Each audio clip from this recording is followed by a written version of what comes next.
Weekdays from noon to 2 on Radio IQ. Support for Radio IQ is provided by Olio Financial Planning, meeting clients at the intersection of life and money, taxes, estate planning, insurance, and more. Details at meetolio.com.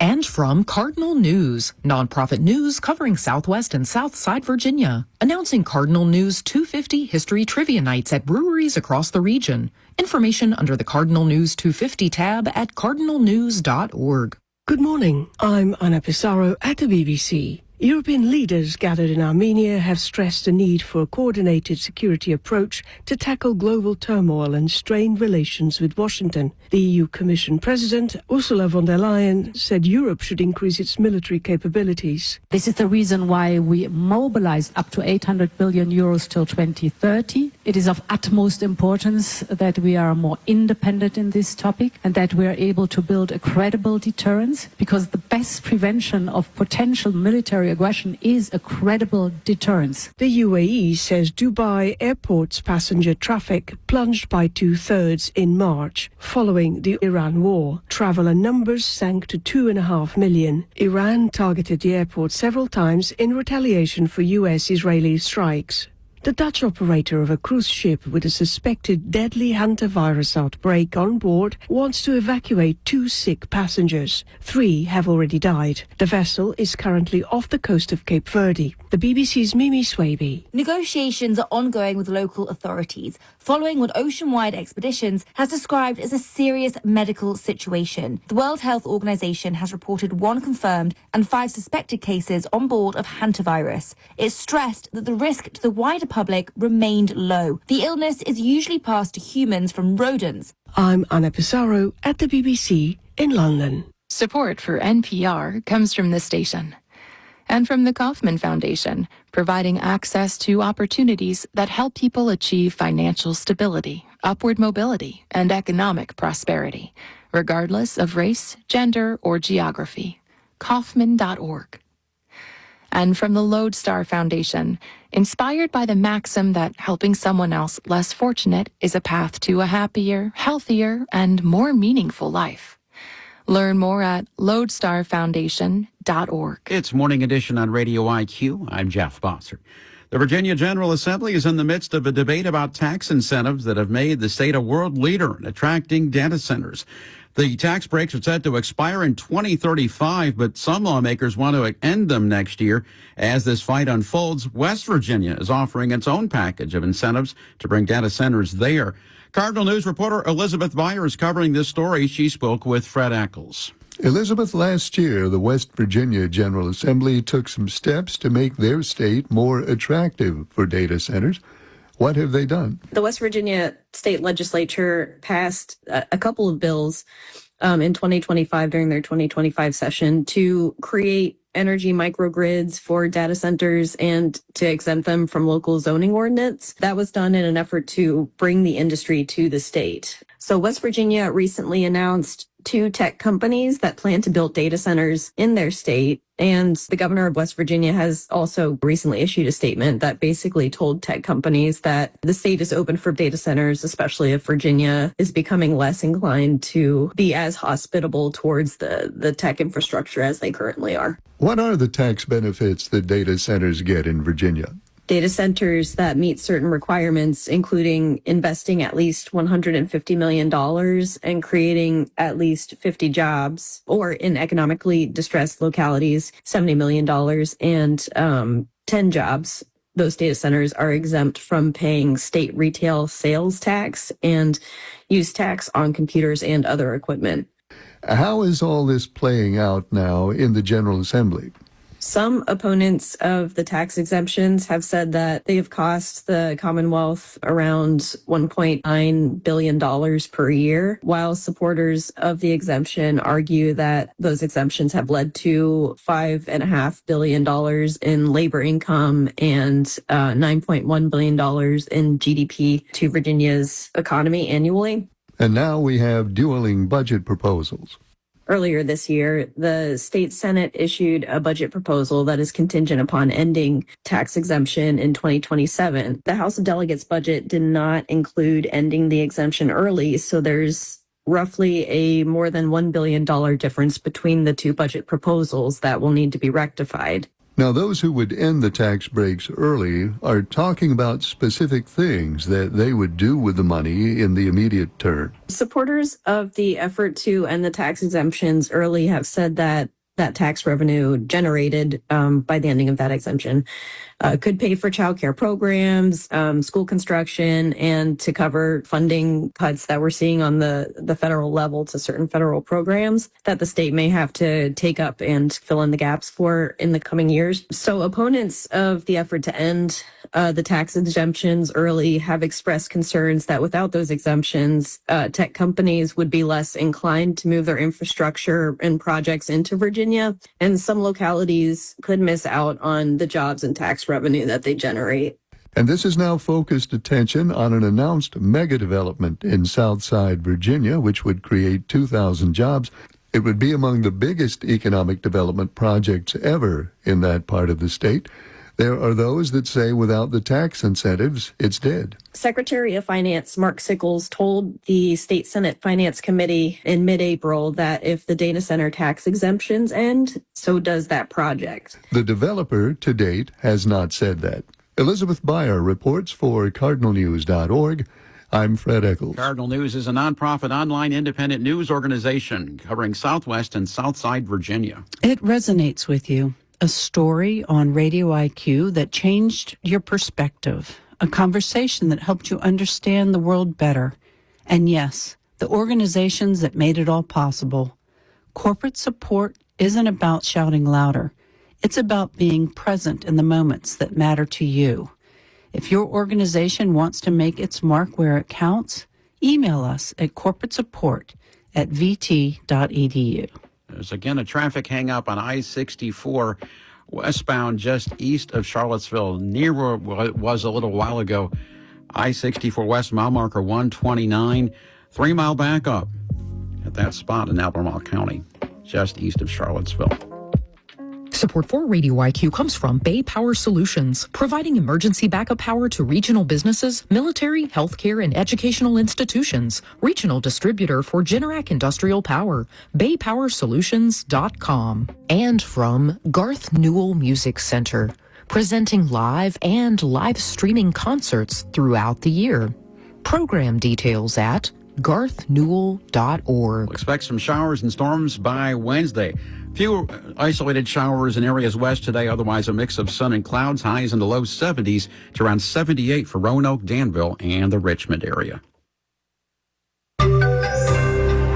Why Spirit just couldn't take off again. Marketplace Morning Report is supported by Barron's Investor Circle, offering stock picks, market insights, and access to the Barron's editors behind a century of reporting at barrons.com/investor circle. And by Schwab. At Schwab, investors get choices ranging from self-directed investing to full-service wealth management all in one place. Learn more at schwab.com. From Marketplace, I'm Sabri Ben-Ashur in New York. Spirit Airlines says it's almost completed customer refunds after going out of business over the weekend. The airline's demise was both expected and unexpected. It's been struggling for years. It was in its second bankruptcy, but up until Friday, President Trump was talking about finding a way to bail Spirit out. So what happened? Marketplace's Nova Safo has that. The U.S. government reportedly offered a $500 million rescue to Spirit Airlines, but it came with big strings attached, as much as a 90% stake in the company and priority in getting paid back.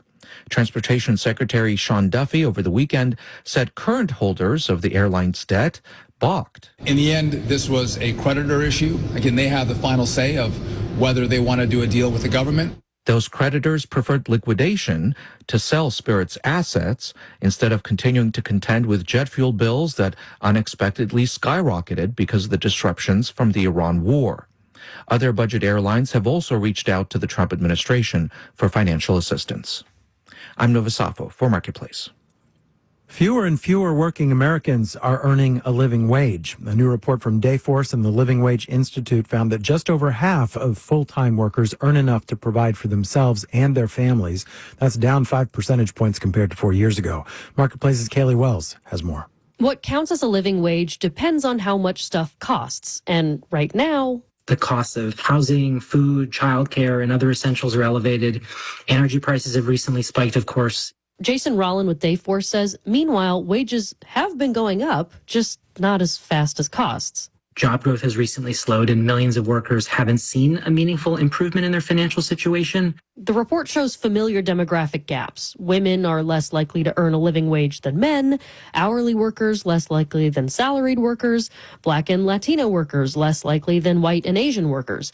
And all of those gaps got wider in 2025. Certain workers are always more vulnerable when the economy drops in any kind of way. Saba Waheed is director of the UCLA Labor Center. When there's an unemployment bump, you often see Black workers to experience it harder first and so on. Waheed says one way to alleviate wage gaps is to elevate the lowest wages.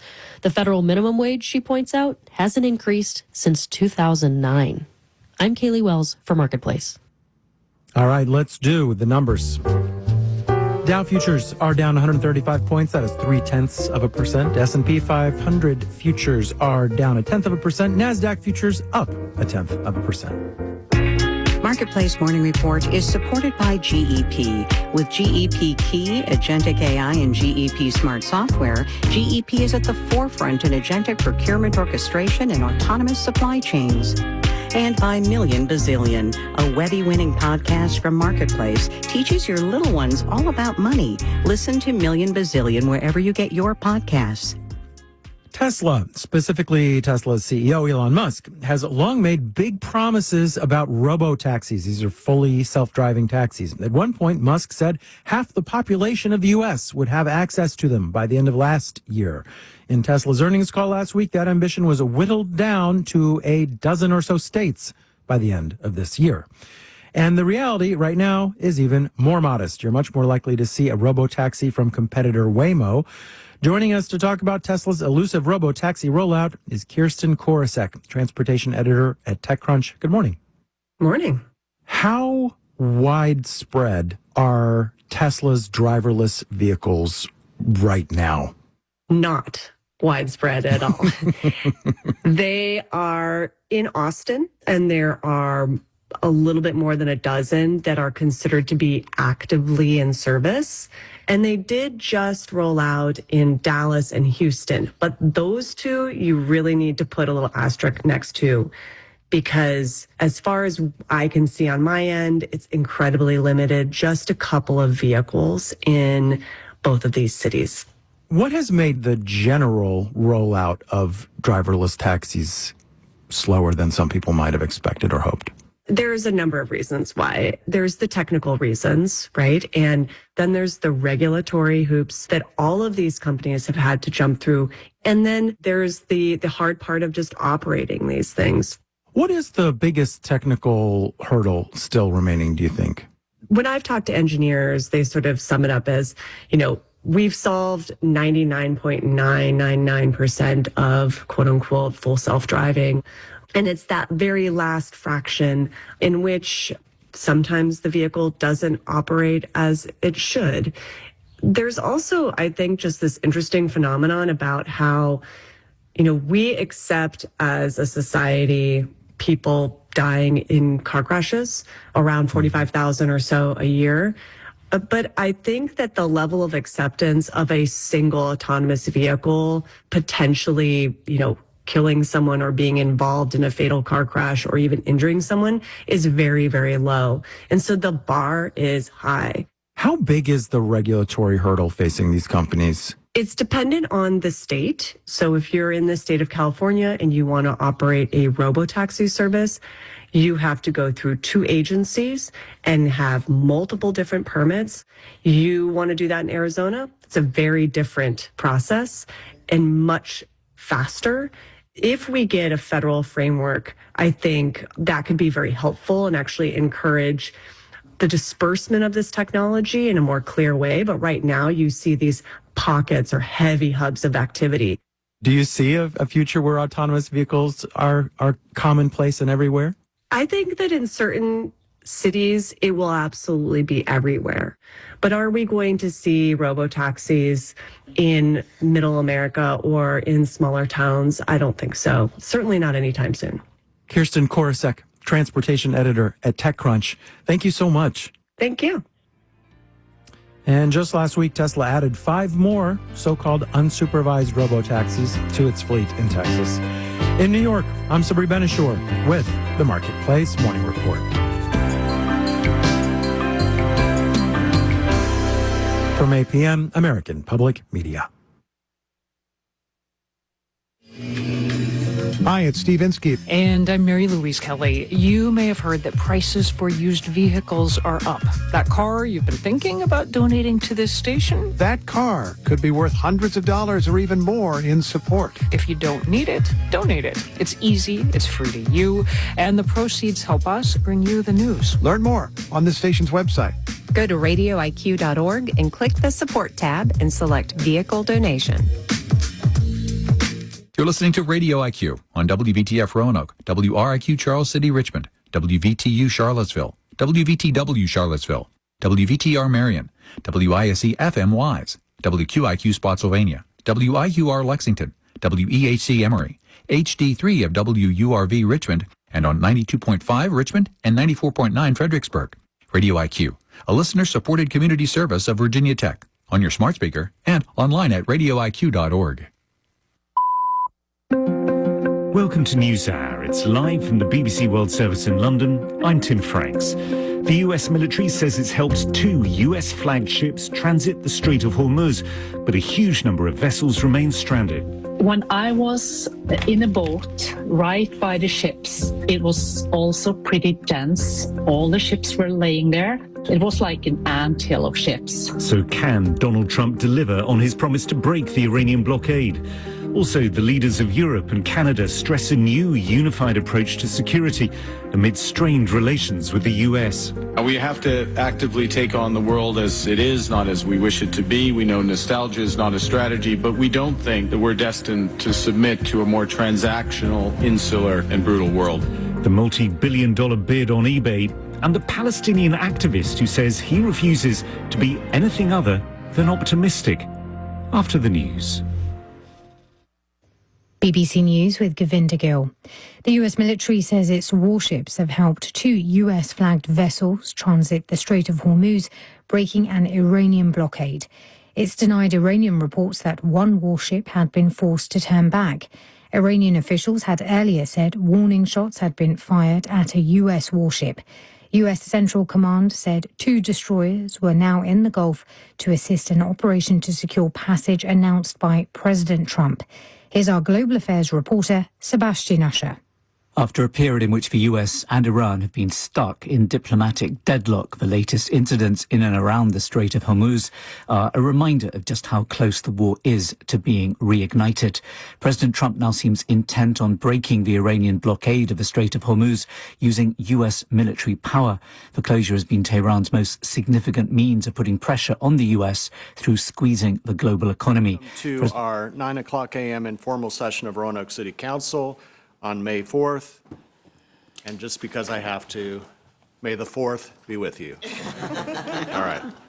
City Council meetings will be televised live and replayed on RVTV Channel 3 on Thursdays at 7 o'clock p.m. and Saturdays from 10 a.m. to 5 p.m. and video streamed through YouTube Live at youtube.com/RoanokeVA.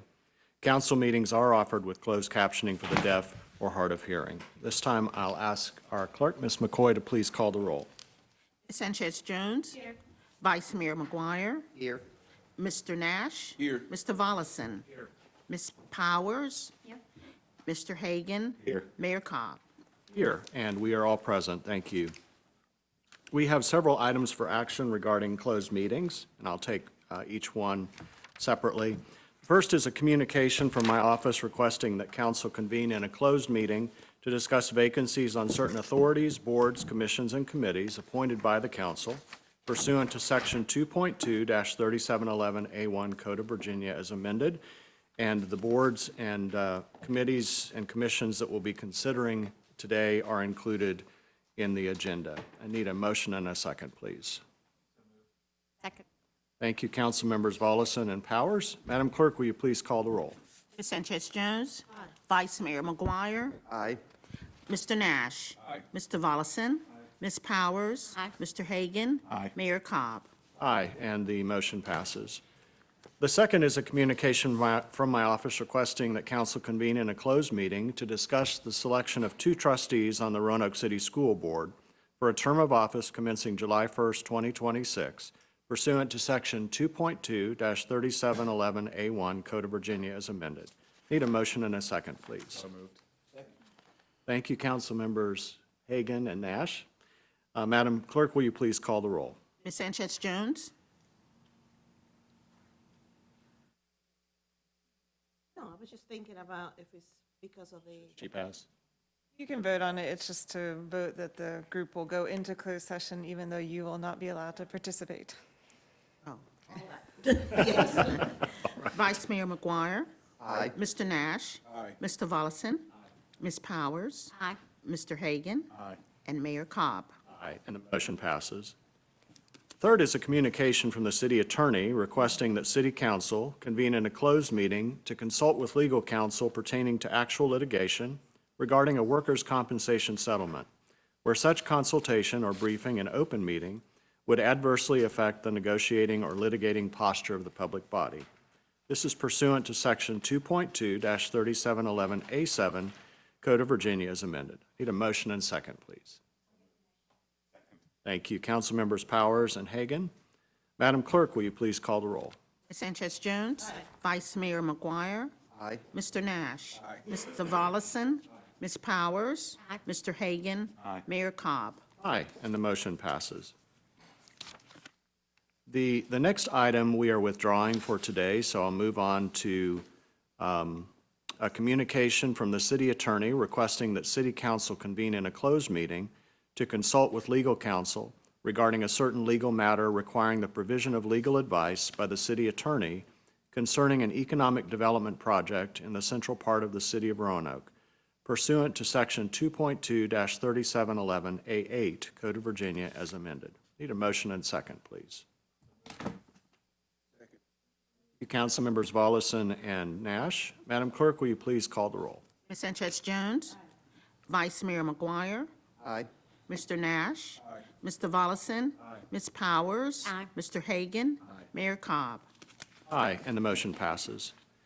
A communication from the city attorney requesting that city council convene in a closed meeting to consult with legal counsel regarding a certain legal matter requiring the provision of legal advice by the city attorney concerning a prospective business or industry or the expansion of an existing business or industry where no previous announcement has been made of the business or industry's interest in locating or expanding its facilities in the central part of the city of Roanoke.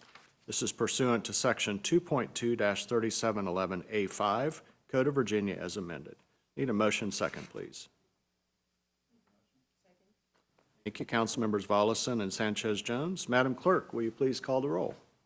Ms. Sanchez Jones. Aye. Vice Mayor McGuire. Aye. Mr. Nash. Aye.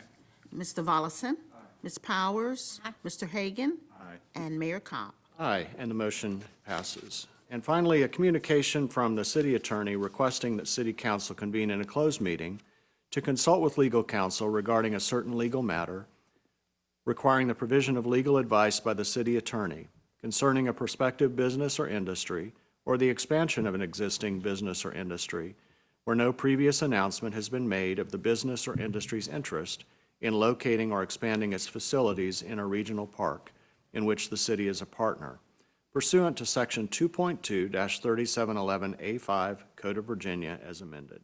I need a motion and second, please. The motion. Thank you, Council Members Powers and Vollison. Madam Clerk, will you please call the roll? Ms. Sanchez Jones. Aye. Vice Mayor McGuire. Aye. Mr. Nash. Aye. Mr. Vollison. Aye. Ms. Powers. Aye. Mr. Hagan. Aye. Mayor Cobb. Aye, and the motion passes. At this time, I'm going to recess our council meeting and turn it over to Vice Mayor McGuire, who will lead us through our legislative committee. Thank you very much, Mayor. So I will call to order the May 4th meeting of the Roanoke City Legislative Committee, and I will ask the clerk to call the roll. Mr. Hagan? Here. Ms. Sanchez Jones? Here. Mayor Joseph Cobb? Here. Mr. Nash? Here. Mr. Volleson? Here.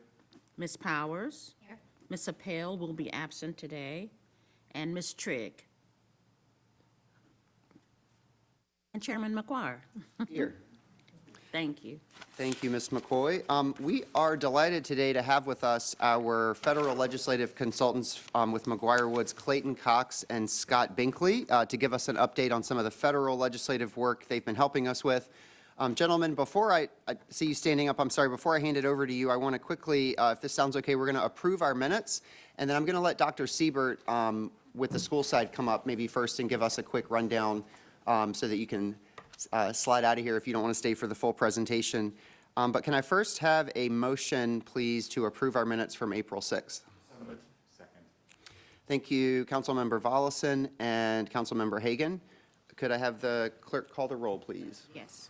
Mr. Hagan? Aye. Ms. Sanchez Jones? Mayor Cobb? Aye. Mr. Nash? Aye. Mr. Volleson? Ms. Powers? Aye. And Chairman McGuire. Aye. Thank you very much. And yes, so now if I could have you come up, Dr. Siebert, would you, everyone should have in front of them a handout. And Dr. Siebert was kind enough to join us to give us the school site update. So I'll turn it over to you. I appreciate you being with us. Mr. Chair, Mr. Mayor, members of council, staff, everyone in attendance, good morning. Alan Siebert, Roanoke City Public Schools. And I will be brief, but I do plan on listening to this federal presentation. I've been tracking the work that McGuire Woods has been doing for you all. As you all are very aware, over 1,200 bills made it through the General Assembly, considered by the governor. Many more did not. On the public education side, over 200 got some level of observation and review by us. I break them into focus ones, other ones, and then priorities. What you have before you today are the priority positions that align with the board's adopted priorities that were communicated with you and that you kindly incorporated by reference into your own package. And that broke down to about 15 general topics, but really, you have a House companion and a Senate companion, so it's about 30 bills you track on both sides through. In general, a very successful session, but as you also know, some work is still not done in Richmond.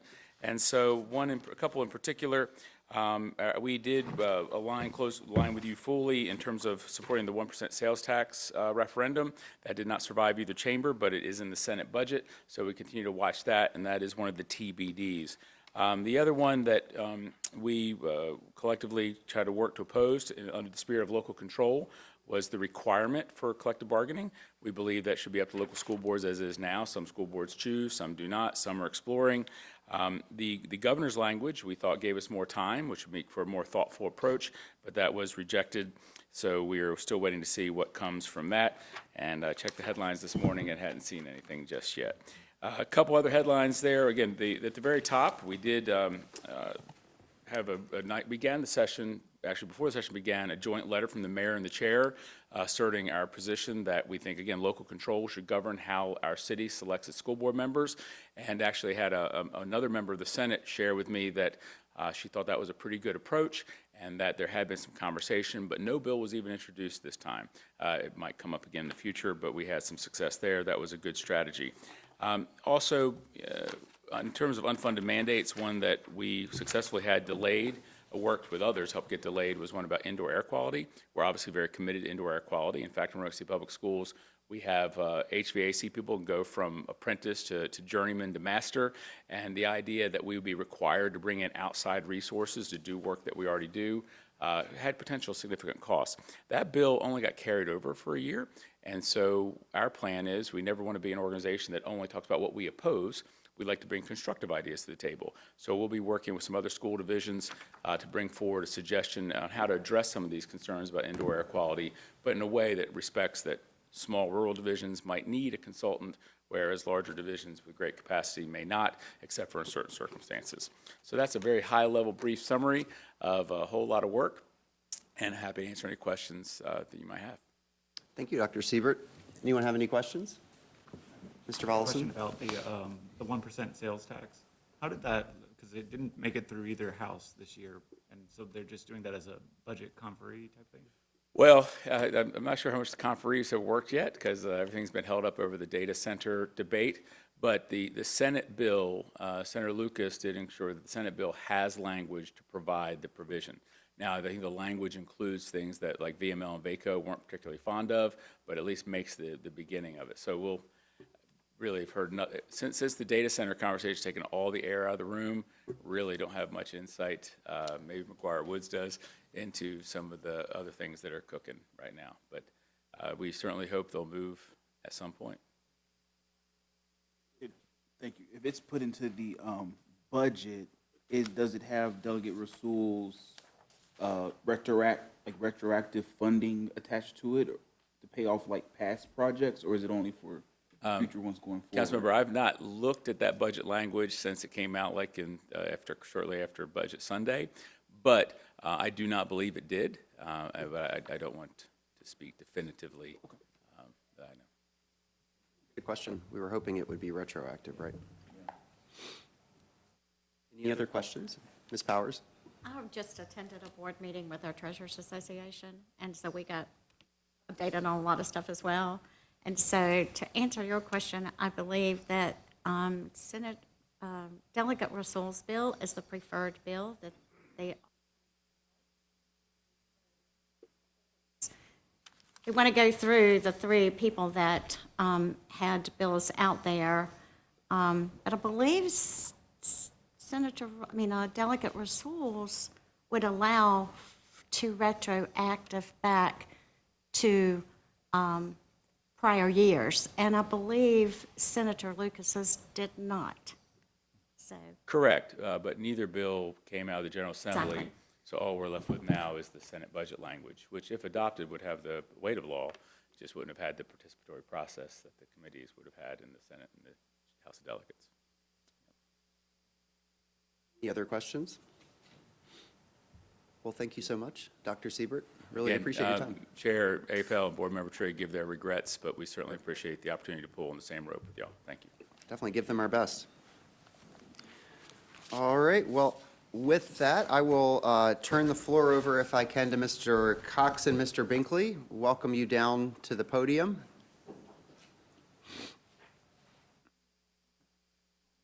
Welcome to Roanoke. It's actually my third time here, so Welcome back to very, Roanoke. very excited to be here. But yes, thank you. We'll turn it right over to you. Thank you so much, Mr. Vice Mayor. I'm Clayton Cox with McGuire Woods Consulting, part of our your new federal affairs team. So really excited to be here. Very thrilled. If it's any indication from my taxi driver who picked me up, people are very enthusiastic to be here, and so we're really, really glad to be part of the team and excited to really hit the ground running. I think last time we talked to you about appropriations, primarily what we call earmarks and the congressionally directed spending process, which is sort of entering its kind of opaque period, and we'll get into that in a second. But we wanted to give you a sort of update on what's going on in DC. I think one of the biggest things that we try and do for clients is sort of cut through the noise, cut through what's going on, what you read in the papers, what you see on TV, and then how that actually will affect your constituents and your local government. And so we'll get into that in a second, but as a reminder, I'm Clayton. I've been at McGuire Woods for about 5 years. I'm a senior vice president there. Prior to my time with McGuire Woods, I was in political fundraising on the Democratic side of the aisle, worked for President Obama, Secretary Clinton, and then helped with the 2020 campaign. So very excited to be here, excited to get into our presentation. We have a really, I think, thrilling afternoon and morning planned where we'll get to see some of these sites that we're working on that we're putting forward to our DC folks. So excited to be here. With that, I'll hand it to Scott Binkley. Thanks, Clayton, and thank you all for having us. We're excited to be here. This is my first time to Roanoke, but got to enjoy some of the downtown sites and bars and restaurants yesterday, so walked around and had some fun. And so, but again, excited to be here, excited to work with you all. And so my name is Scott Binkley. I'm a senior vice president with McGuire Woods. We work with local government clients from across the country and help harness federal funding, help, as Clayton said, cut through the noise, build relationships that can be valuable should things arise that are unforeseen, but also, like I said, go after on a proactive basis federal funding for priority projects. And like Clayton said, we're going to be spending the rest of this morning and the afternoon going to tour the sites that we've actually put forward for congressionally directed spending already this year. And so we've already been hard at work socializing those projects with your delegation. Obviously, your delegation is going to look a little bit different here moving forward. And so that's one thing we're looking at and working on, and making sure that no matter what happens, with your redistricting, we're well aligned with your both your senators and whoever your member of Congress will be moving forward. So that said, let's get into it. I don't know. Just click here, I assume. Yeah, there we go. So the DC landscape right now, I'm sure you guys, are following the news. It's hard not to. We've got so much going on between, the war in Iran and shutdowns, DHS shutdown, which thankfully, as of last week, end of last week, this is how quickly things are moving and then not moving in DC. This was made, I think, like early last week, and so this is already somewhat old news here. But the DHS, Department of Homeland Security shutdown is now over. It was the longest shutdown or partial shutdown in the history of our federal government at, I think, like 76 days. But what they've done is passed a short-term stopgap to get that department back open, obviously at a crucial time. And so that's taken a lot of the oxygen on kind of the legislative front lately, and any sort of policy issue that came up, would this be attached to some sort of DHS shutdown aversion. So luckily that's passed us for now. It's not going to be long though. They're in recess this week. A couple other recesses coming up, and then of course this summer they're going to have to deal with it again. So that's something else also on the horizon, but also something in the rearview mirror. The other kind of next vehicles, or the next things that you're going to be hearing us talk about in DC, are reconciliation efforts, 2.0 and then 3.0. Really, you can only do one per fiscal year. So the first reconciliation effort was fiscal year 25, and now we're in fiscal year 26. And then they would theoretically do another one this fall. The reconciliation effort that they're working on right now, led by Senate Budget Chairman Lindsey Graham, is pretty narrowly focused on ICE and border protection funding. Even though they've funded DHS, what they're doing is, somewhat thoughtfully, I guess, looking at the prospects of Democrats taking the House in November and plussing up those agencies to a level of funding that Republicans would appreciate for years forward. So that's what this effort is pretty narrowly focused on. We're not hearing about, kind of this Christmas tree where everybody gets to hang something on the tree as it moves through the process. They want to keep this pretty tight and pretty focused on those two sub-departments of DHS. So that's something else you're going to be hearing a lot about this year, though, is this Reconciliation 2.0, which is happening right now, and then 3.0, which would happen. And I don't think yet we've, heard exactly what the focus of any additional reconciliation efforts would be. But I think it's something that's hanging out there so that, leadership can say, if you don't get what you want in this bill, don't worry, there's going to be another effort later this fall. One thing we've touched on but is ongoing is fiscal year 27 appropriations. Obviously, we've submitted our congressionally directed spending requests.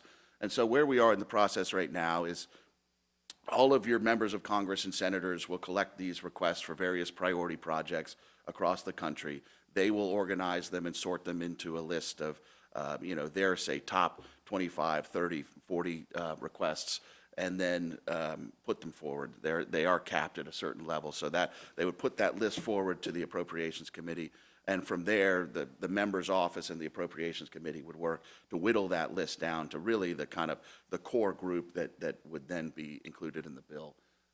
We haven't yet seen, which your senators are planning to incorporate into that final bill, because the House is kind of working on their appropriation side yet, and the Senate hasn't kind of put their bills out yet. So it remains to be seen which ones will be moving forward, but we're working hard to socialize our projects with the members of, with your senators and their staff. And I think that today, seeing those projects, firsthand will allow us a really nice opportunity to say, hey, we went down there, saw these firsthand, here's some additional color and some additional, advocacy from us on these projects that we're going to go see today. And then, obviously, this year being a political year, at a certain point, probably we're around it now, but later this summer, the legislation is really going to stop for the year just because there's more, campaigning in districts and with the political kind of reality hanging over their head, I don't think anybody's really going to want to take much of a step out of line to kind of pursue some sort of other policy. But we'll go over kind of the bills that will likely move, and those are big things like farm bills and reauthorizations, not small things, that are kind of one-offs. Clayton, did I cover that? Is there anything else you'd add? The only dynamic I would sort of add is the president has put forward his budget. That's kind of the first piece in this process. His budget calls for a 10% across the board cut in domestic spending with a large increase in defense spending. So that kind of moves the goalposts a little bit of how the appropriations chairs will approach things. That said, last year the president sort of put forward some pretty big cuts in domestic spending that were not adopted by the appropriations committees. So it's always sort of said that what the president puts out is not what ends up being in the final package. So I would sort of caution folks to read too much into that. I do think that the appropriations chairs are committed to a very bipartisan process. These are folks who really like to see things get done in their own sort of manner and way.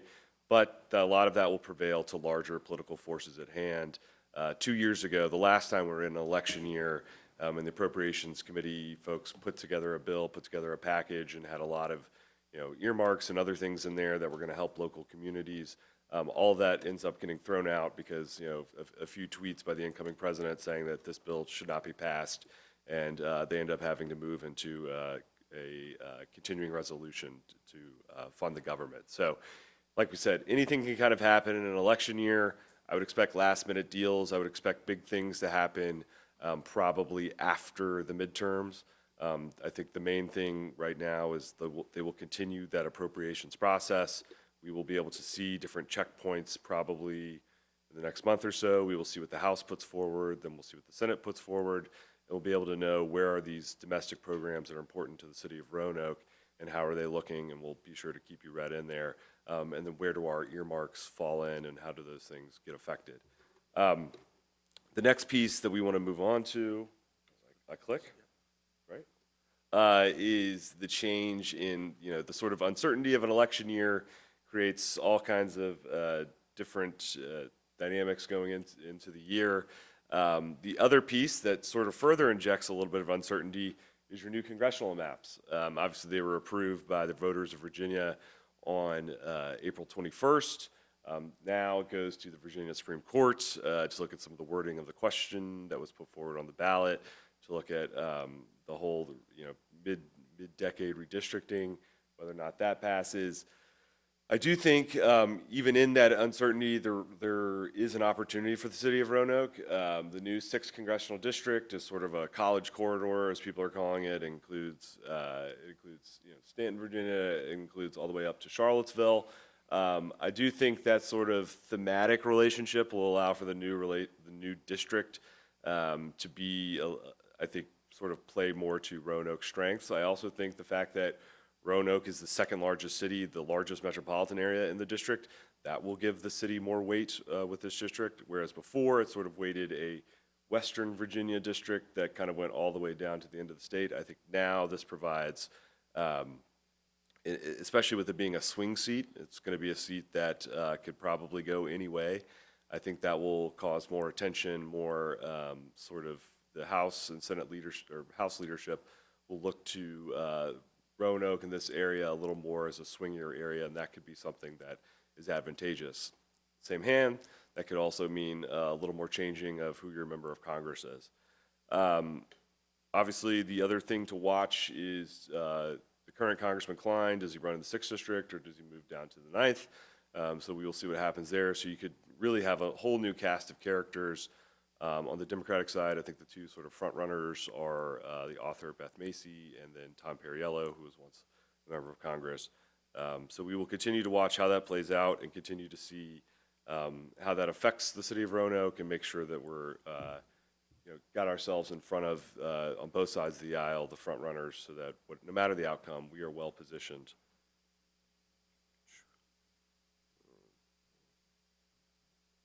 Am I doing this right? Oh.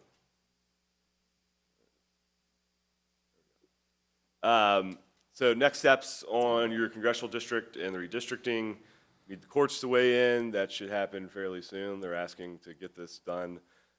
One outcome of the new districts and of the vote was that it moved the primary back into August. So that changes some of the timelines. I think as the maps get settled, as the judiciary does their weigh-in, that will change who the state of players are, who are the folks that will be involved running for the seat, and part of our job is to make sure that we're doing relationship building, that no matter the outcome, no matter who it is, Roanoke sits at a good juncture with that person. So like you can see here, runs all the way, piece of Blacksburg through Roanoke, Lynchburg, Charlottesville, and so that gives you a good sense. Next, we will talk about what sort of is likely to, sorry, some of the icons didn't transfer over like I thought it would. But, so it just says gavel, Yep. but, Yeah. well, worked for me. But we'll get in now to sort of what's next and what is likely to move on the legislative front. Thanks, Clayton. So congressionally directed spending, we've talked a bit about this already. But so right now, as we talked about, they're kind of in their opaque phase where they go into kind of closed door back and forth with the Appropriations Committee. What we can do to affect the process right now is continue to follow up at the staff level. One thing that I would suggest is a fly-in where, leadership and delegates from the city come up to DC and we go and meet with your senators. We go and meet with your members of Congress. And theoretically, the candidates that are running as well, based on timing, we can certainly do that as well.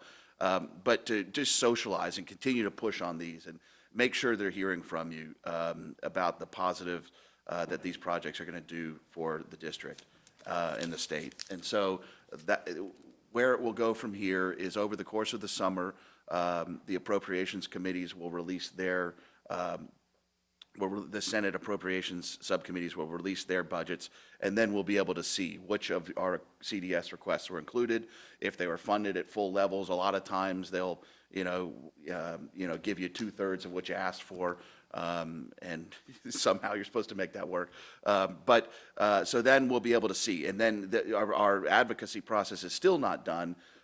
We need to make sure that those stay in through the final bill and are included. And then obviously one of the big things that, is somewhat out of our control is the macro politics of passing a budget.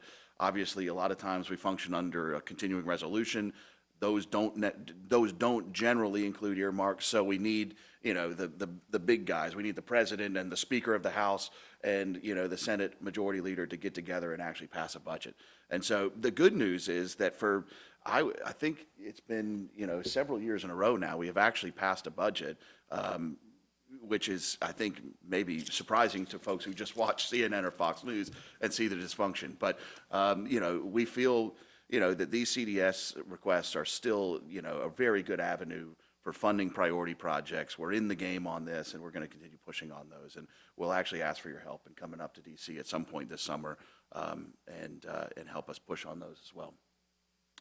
One thing I mentioned earlier was that you're not going to see small bills that are just pet projects of one member of Congress or another pass this year because of the dysfunction in DC, because of the politics and that it is an on year for members of Congress and Senate. So what you are going to see are maybe some things around AI. There's been a lot of talk about preemption or would some sort of basic regulations, now all the policymakers in DC are scared of, the new model out of Claude. So that's gotten their attention again. And so maybe something around that. Housing is another one. There have been several bills passed related to housing. I think they just kind of need to get together and see what some sort of conference-like style bill would look like and get that to the president. It's kind of just sitting there as an issue that has been legislated, and several bills have passed. They just need to kind of do one together, the House and the Senate. The ag bill, so the farm bill was just passed by the House last week. That has some kind of things that the Senate won't want to pass, and so they're going to have to tweak it. And again, so then they would have to kind of get back together and go to a conference-style approach on that as well. And then surface transportation reauthorization, that's always something that has bipartisan support, so could be something that moves. But this is all a wish list, between, things like Iran supplemental funding and then just the budget stuff that we've already talked about. That can take up, in an election year, almost all of the oxygen in itself. And so those are all kind of would be nice things in addition. But I think the bigger point is beyond that, you're really not going to see much here moving going forward this year. These are some specific policies, I think, for the city, HUD changes and federal funding guidelines. I think this is what Clayton was mentioning before, is kind of keeping this all in the frame of mind that the president is asking for 10% cuts across the board. So what are they going to be able to do to keep maintain level funding while trying to satisfy that approach? I think is a real challenge for both Senate and House leadership on the Republican side. And then, of course, like we've talked about, all of this is kind of colored with the fact that it's very likely that the Democrats will take the House. It's becoming even more likely that Democrats will take the Senate. And so I think that this time next year, your federal government is going to look very different. Obviously, your delegation is going to look different.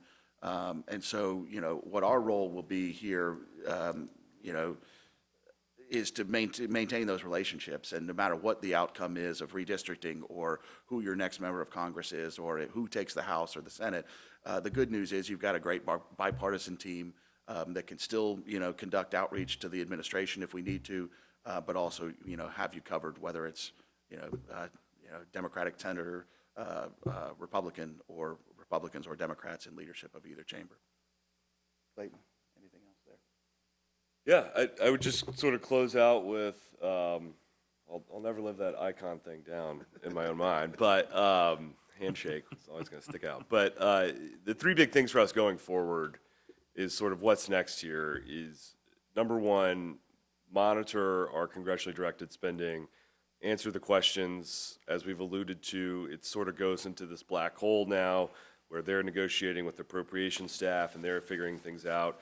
We are sort of, you pay us to poke, to be like, hey, what do you need here? How's that looking? This project's really important. We just toured it. So congressionally directed spending is probably priority number one, making sure we bring those federal funds down. Number two, keeping an eye on the budget situation, keeping an eye on whatever the president puts forward, whatever, as the appropriations process plays out. And then thirdly, any sort of end-of-year deal, anything that could possibly change the federal funding picture for Roanoke. We've got some things that I would put within that umbrella, things like making sure HUD funds and others are continuing to flow down. We utilize your congressional delegation to help make those points to go interface with the administration for us.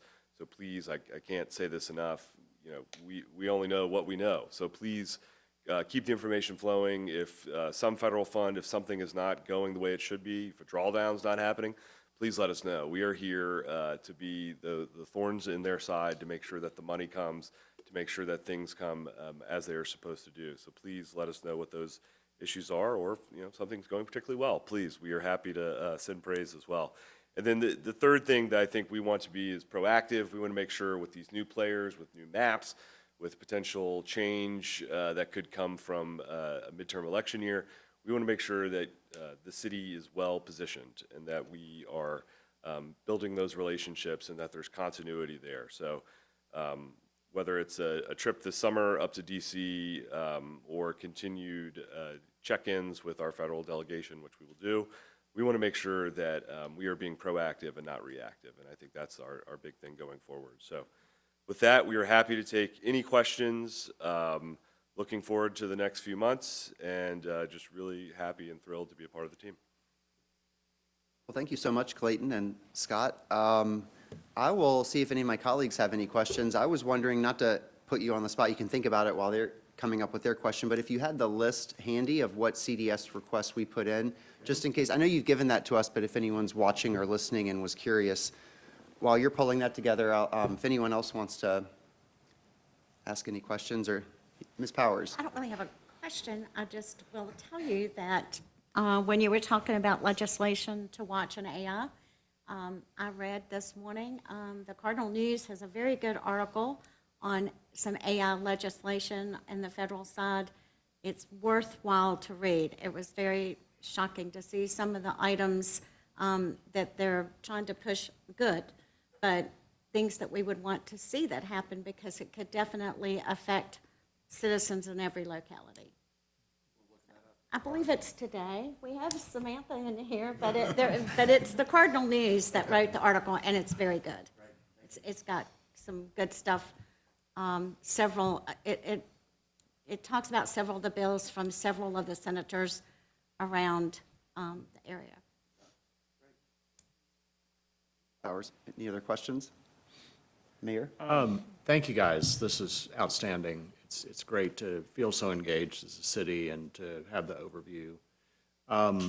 Thank you for updating us on HUD funding. We've been pretty much at level funding for 30 years with HUD, and of course the cost of delivery of the services that we provide has just gone up. So we're trying to do more with less, and so that has a local impact. So all of us, I think, as are a number of continuums of care nationally, very concerned about these cuts to HUD because they're across the board, and the abrupt shift and reduction in permanent supportive housing. All of these things align with the efforts we're taking on locally to try and address our crisis regarding people who are unhoused. So I appreciate you. Yeah. From some of those permanent to more Right. Short-term things. Yeah. And we saw that as well. It's something that we're tracking. And the good news, to Clayton's point, I forget your what is your saying that you always say, but the president proposes, the appropriations disposes or something. Yeah, the Appropriations Committee, yeah. So, and we saw that last year, which is a good thing to just note, is that the president proposed some pretty drastic cuts last year. And as Clayton mentioned, some of the thoughtful senators really kind of pulled that back, and were able to maintain level funding. And I know, like you just said, that isn't adequate anymore, but thankfully some of the worst, potential cuts were averted. So but we'll keep watching. You need to speak into the microphone. Oh, I'm sorry.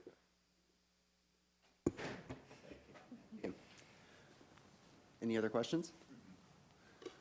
All right, well, and if you don't have the full list, maybe you can tell us what you're going to see today. Yeah, exactly. So In River Kayak Park was one.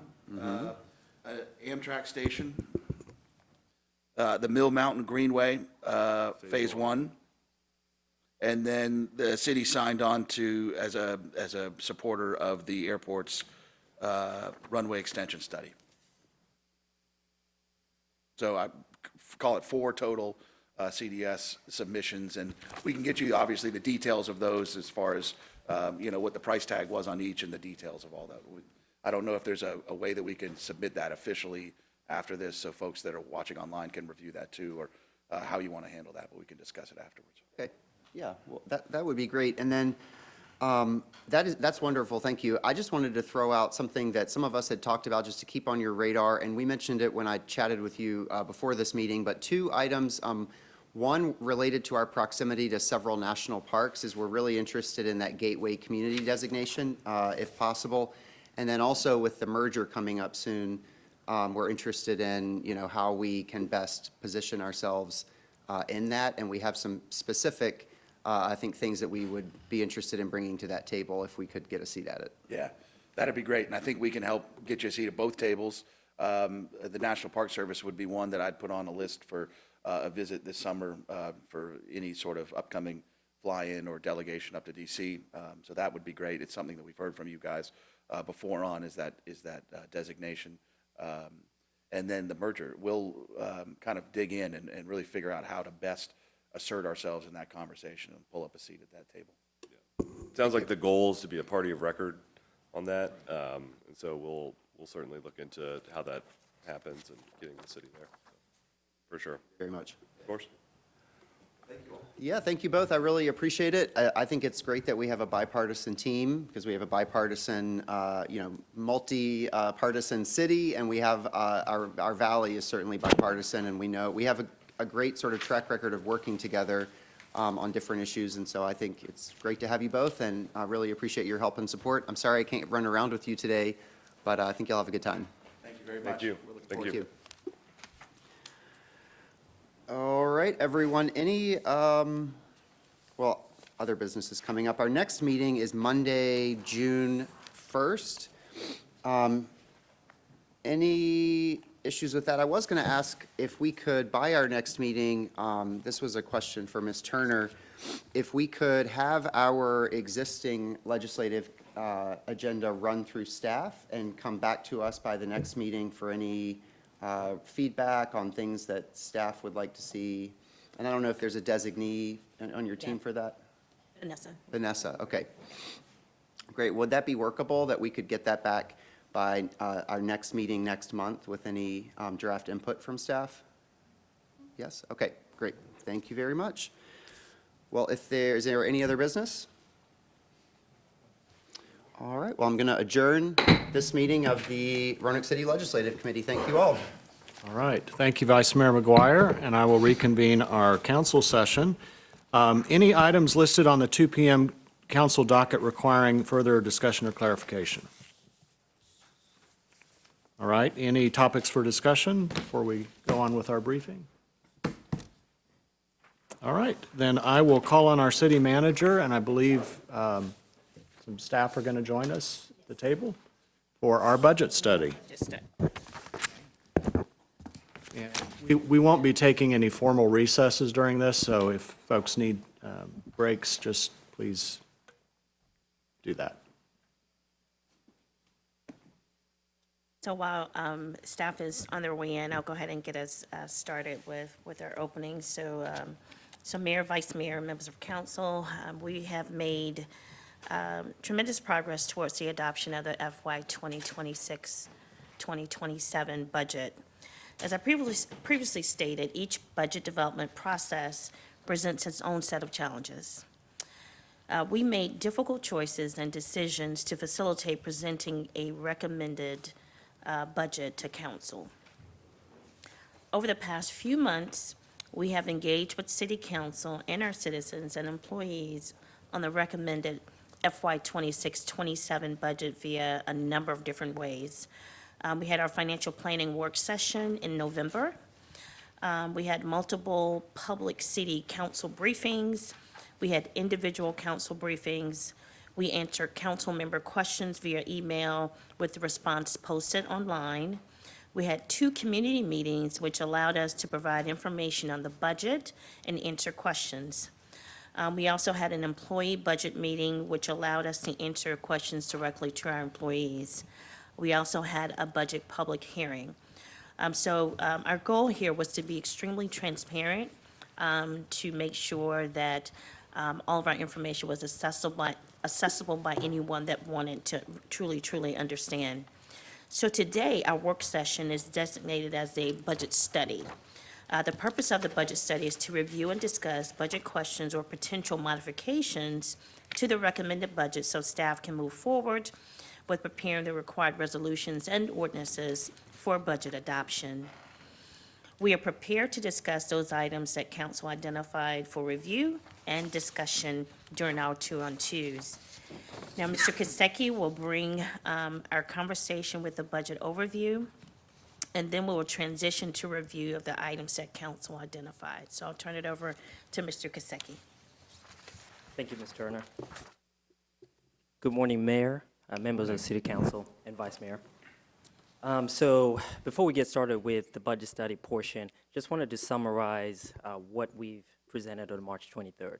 Just a brief overview. So not many changes, but I'll go over each one in the next couple of slides. Okay. So starting off with this slide, you should be familiar with it. We presented it at our community meeting. So the total budget increase is still $421.5 million. And that is a $13.75 million increase.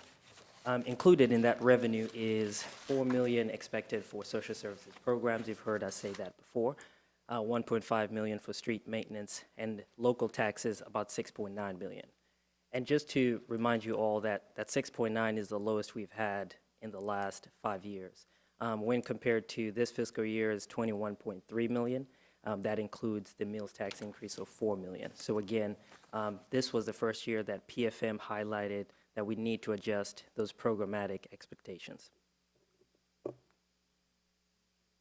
So we do have 2 proposed changes, starting off with looking at our local taxes, which was the sales tax and business license. So after we met as a budget committee and looking at the current fiscal year 27, you've heard us highlight that sales tax has been underperforming.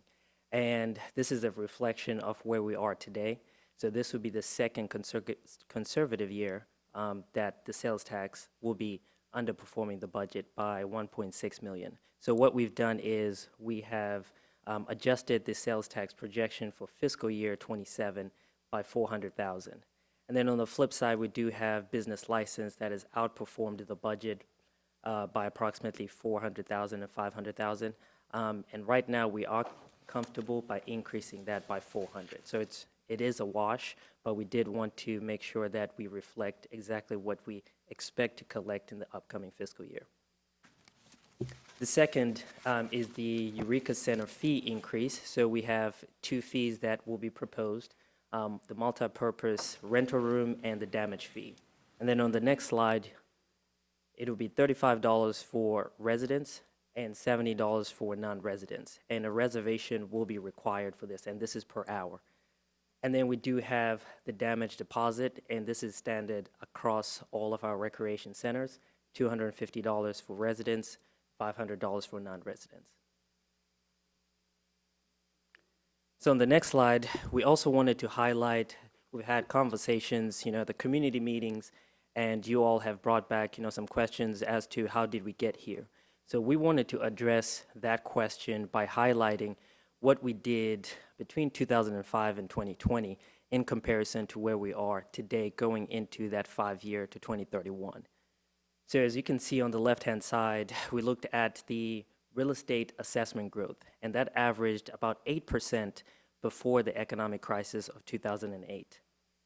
After that 2008, the average dropped to 1.24%, and within those years, we highlighted that there are decreases of the real estate tax assessment during that time as well. So that 1.24 is reflective of what was happening in the economy.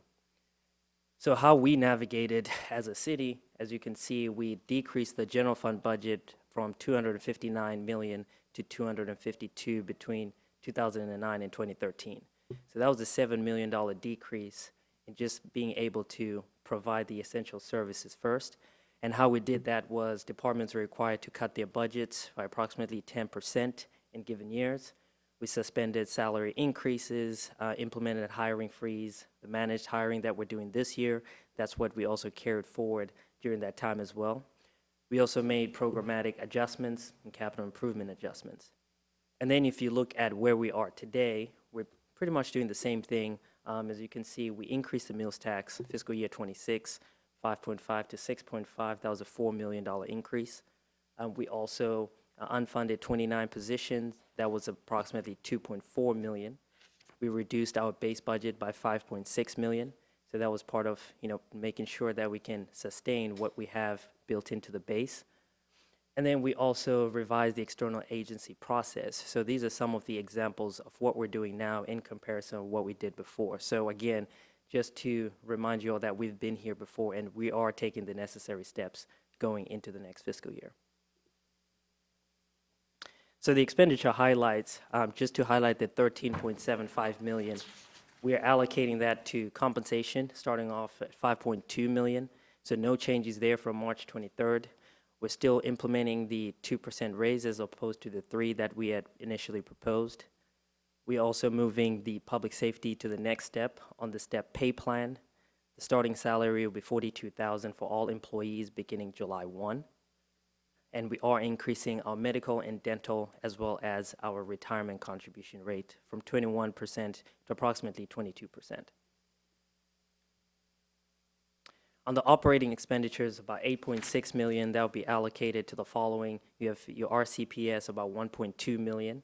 Social services program, that's a wash from the revenues that we just highlighted, about $4 million. Street maintenance, that's 100% reimbursable, 1.5 million. We also have contractual obligations, your technology, but also, for example, your medical and food contract for the sheriff's office. Overtime and temporary wages, we're still continuing with that initiative we started last year, focusing on public safety. And then we do have utility costs have been increasing, as well as, the fleet fuel that we identified. And how we anticipate managing some of these cost increases that we can't control.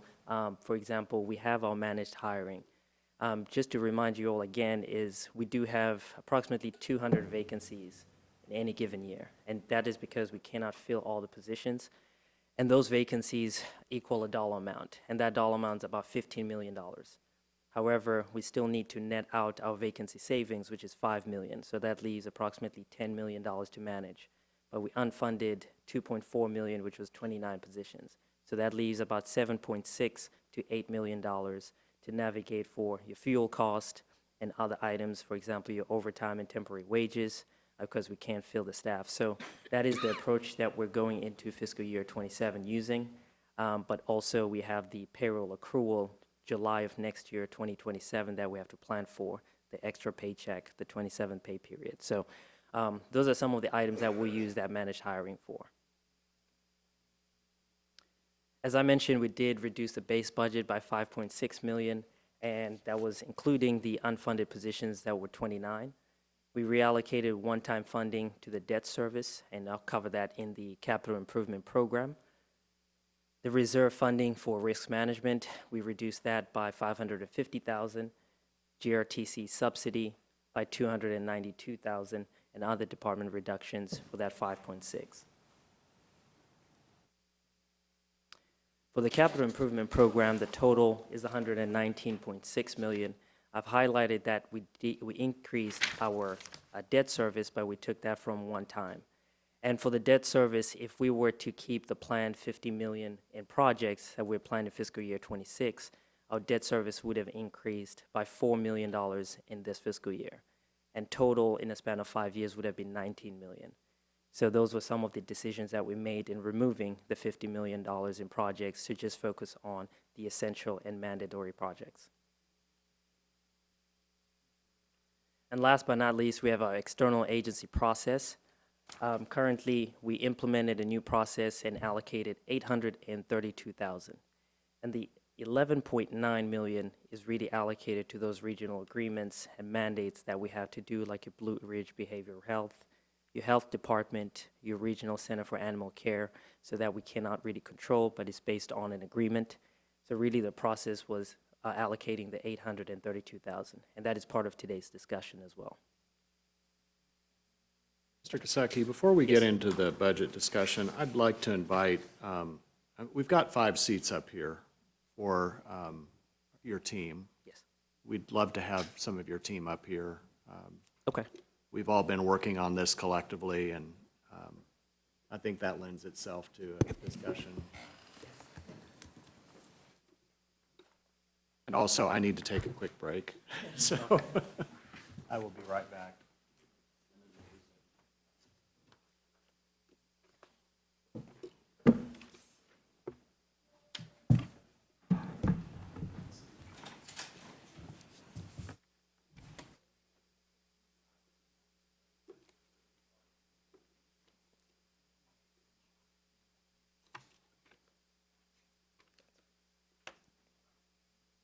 Represent them. You only represent yourself. You're a lone voice. Everybody is a lone voice, Tim. Can you tell me who are from the Palestinian politicians who can claim serious representation on the street? It has not been tested yet. There is a debate in Britain at the moment because there is, as you may well be aware, there's been an upsurge in attacks on Jews and on synagogues in recent weeks. And one of the things that has been talked about is what to do about these marches that support Palestinians, where sometimes you hear the chant, globalize the Intifada. And there are those who say, look, that's just about trying to show international support for the Palestinian struggle. And there are others, and there are Jews among those others, who say the Intifada included moments where there are acts of violence against Jews. So when you hear the chant "Globalize the Intifada," what it actually means, it is implicitly a call to take your struggle directly against Jews, to attack Jews, and so they say it makes us fearful. Do you have a view on how people should think about that chant, "Globalize the Intifada"? Well, sometimes people who rally under the Palestinian flag with certain slogans can be the most anti-Palestinians, and they don't know. So slogans like globalizing the Intifada or from the river to the sea, I don't think that these are pro-Palestinian slogans. They might be. No problem. So to begin the budget study discussion, we have 3 topics that we've met with you all and you would like to bring back to the table. So how we will work this out is I'll go over just a brief overview of the first discussion and then open it up to the floor for any comments, questions on that topic. So starting off with the funding available for reallocation. So if you recall, during the budget process, we identified funding for the possible projects identified on the right-hand side, and that it totals $21.56 million. And included in the 21 million is 18 million that was pulled back from our CPS fund balance for the capital and general fund. And that also includes $2 million intended for the Riverdale project and $797,000 for the additional E911 unit. And the project that we would like to discuss today will be Fire Station number 2, which totals approximately $12 million. And if you recall, the land was donated and there is a restriction that it has to be a fire station. The Belmont Library expansion, $7.3 million. And that expansion includes different structural changes, but also to mimic all the other branches that we have, including some of the plumbing issues that are over there. Jefferson Center, $4.9 million. That includes $1.5 million for the roof replacement and an additional $3.4 million for the fire suppression system. We also have Technology Center, which is in the municipal building. That's our server room for $1.5 million. But I will mention that this is in the current fiscal year 26, and we will be moving forward with that project. We just need to identify the funds. We also have the Fishbone Mansion. That's $1.5 million that was planned for debt and an additional possible $1.5 in grant funding. And I believe you all should have the vision plan, and we are working in coordination with Friends of Mountain View. And part of that, the current estimate is about $6 million for that project. And right now, what we're looking at is it's a restoration project to repair the wood, the guardrails, as well as the HVAC and other issues there. And then we have the caretaker's cottage. We've already committed $150,000, which we intend to use the $797,000 for the additional unit. And then Parks and Recreation projects. So that is currently ongoing because we do have multiple projects included in that, including park maintenance that is planned for this fiscal year, which is $1.2 million. And in those projects for the maintenance includes your playgrounds, your benches, your basketball courts, tennis courts, and also it just depends on what we can afford based on the master plan. And then last but not least, we wanted to bring back the Plato program and activity buses back to the conversation. So with that, I will open it up for questions, comments, and discussions. Yes. A lot of these were based upon the conversations that we had in the 2-on-2s, and so we just want to make sure that we brought all of the discussions back, so as a body, you all can direct staff. One thing to point out is the Jefferson Center, the $1.5 million that we're moving forward with the roof now. Suppression system, we have an estimate because it still depends on the type of business that is going to go in the Jefferson Center before we can move forward. That's only 5. Well, thank you. And as we've stated, this is an opportunity for discussion. Thank you all for summarizing what council members have brought forward. I did want to share, I attended the Roanoke City Public Schools School Board meeting last Tuesday, and they had a really important conversation about programming expenditures and reductions. And they've modified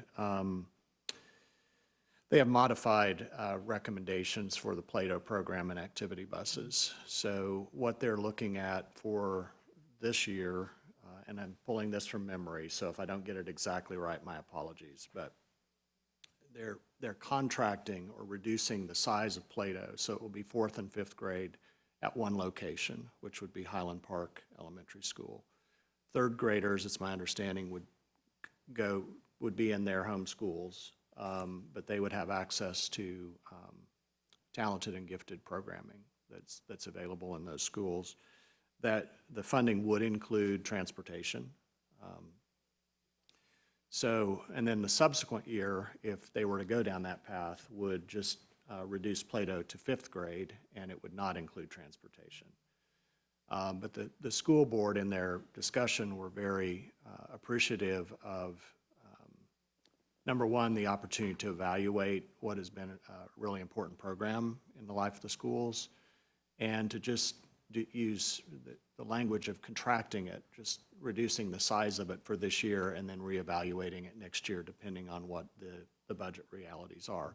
And I believe this is one of those programs that they had 4 criteria that they reviewed to make these programmatic decisions, and those included transportation and then also any programs that were above the requirements for SOQ or standards of quality.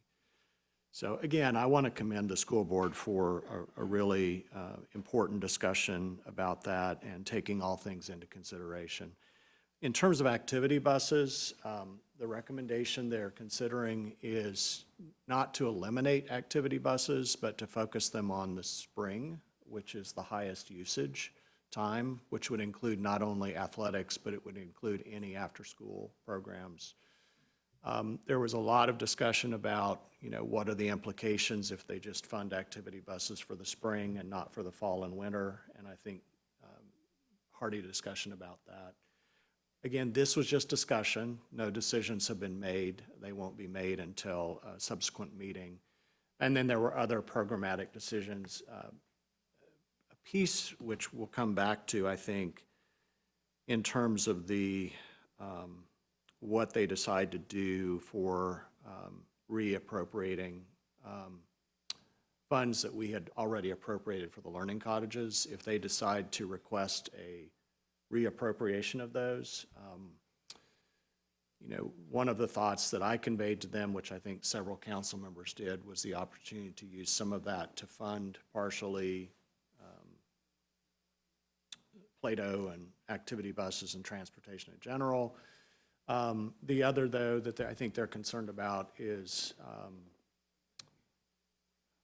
deferred maintenance items. I think it was about $675,000 that they were looking at that were pretty critical, and then a contingency fund. And then the schools, and the purpose for that contingency fund is with now not having the fund balance, they wanted to have some level of contingency for emergency types of capital issues.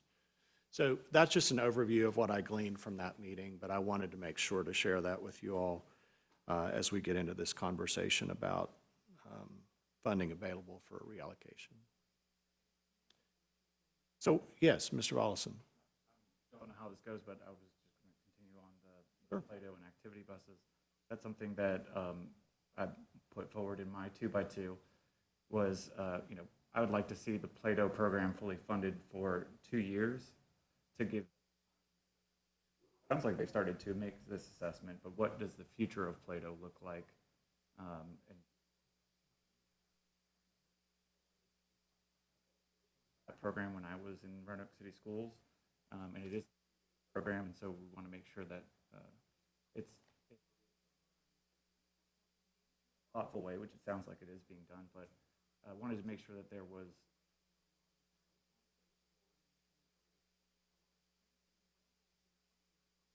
Other issue is the activity bus.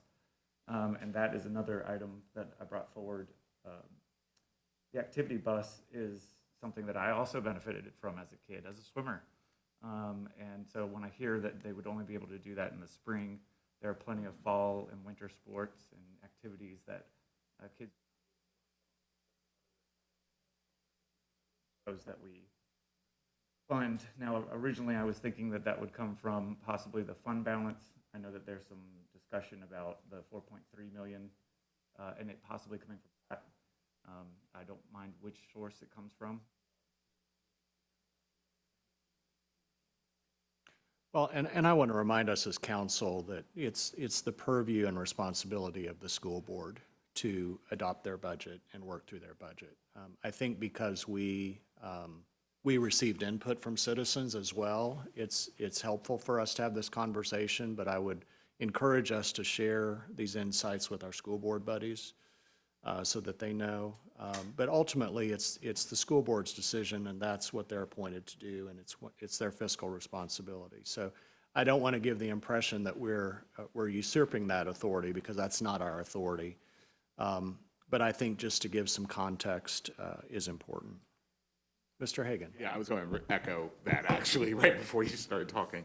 Yeah, while absolutely I think that the Plato program and activity buses are very important, it is ultimately the reason why we have a school board and to allocate the funds that we provide. And I have major legal concerns about the ramifications of if we start saying we are going to allocate this, we're going to allocate that, we're going to allocate this in this particular way, because I think we usurp their power and authority.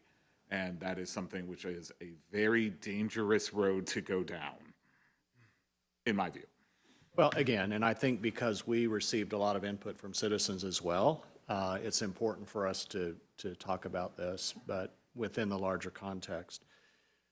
So other discussion points for this part of our budget discussion in terms of priorities, additional information anyone would like to share? Ms. Powers? So while we're speaking about the Plato program and the activity buses, and you know, I have talked to my school board buddy, and I had asked for, you know, the cost, and I see here you have question marks. So I was given a few numbers, so I'm confused as to why that's not showing up on here, because I did ask that information get sent over here. We did pull it from. At the school board meeting last week, based on the briefing package that was posted online and consistent with what the mayor just said, there were several options presented as it pertained to the Plato program. The most expensive option is 1.1 million, and that keeps everything the way that it currently is, based on my understanding of what was presented. That's keeping the Plato program at 2 locations with transportation as it currently exists. So that was the most expensive option. And then the least expensive option, again, was phasing it out with it remaining at 1 location with no transportation at all. And that cost savings, if I interpret the information correctly, is $382,000. So there were a couple of options in between that, but that was, again, the 1.1 is the most expensive option, and then the 382 is the least expensive.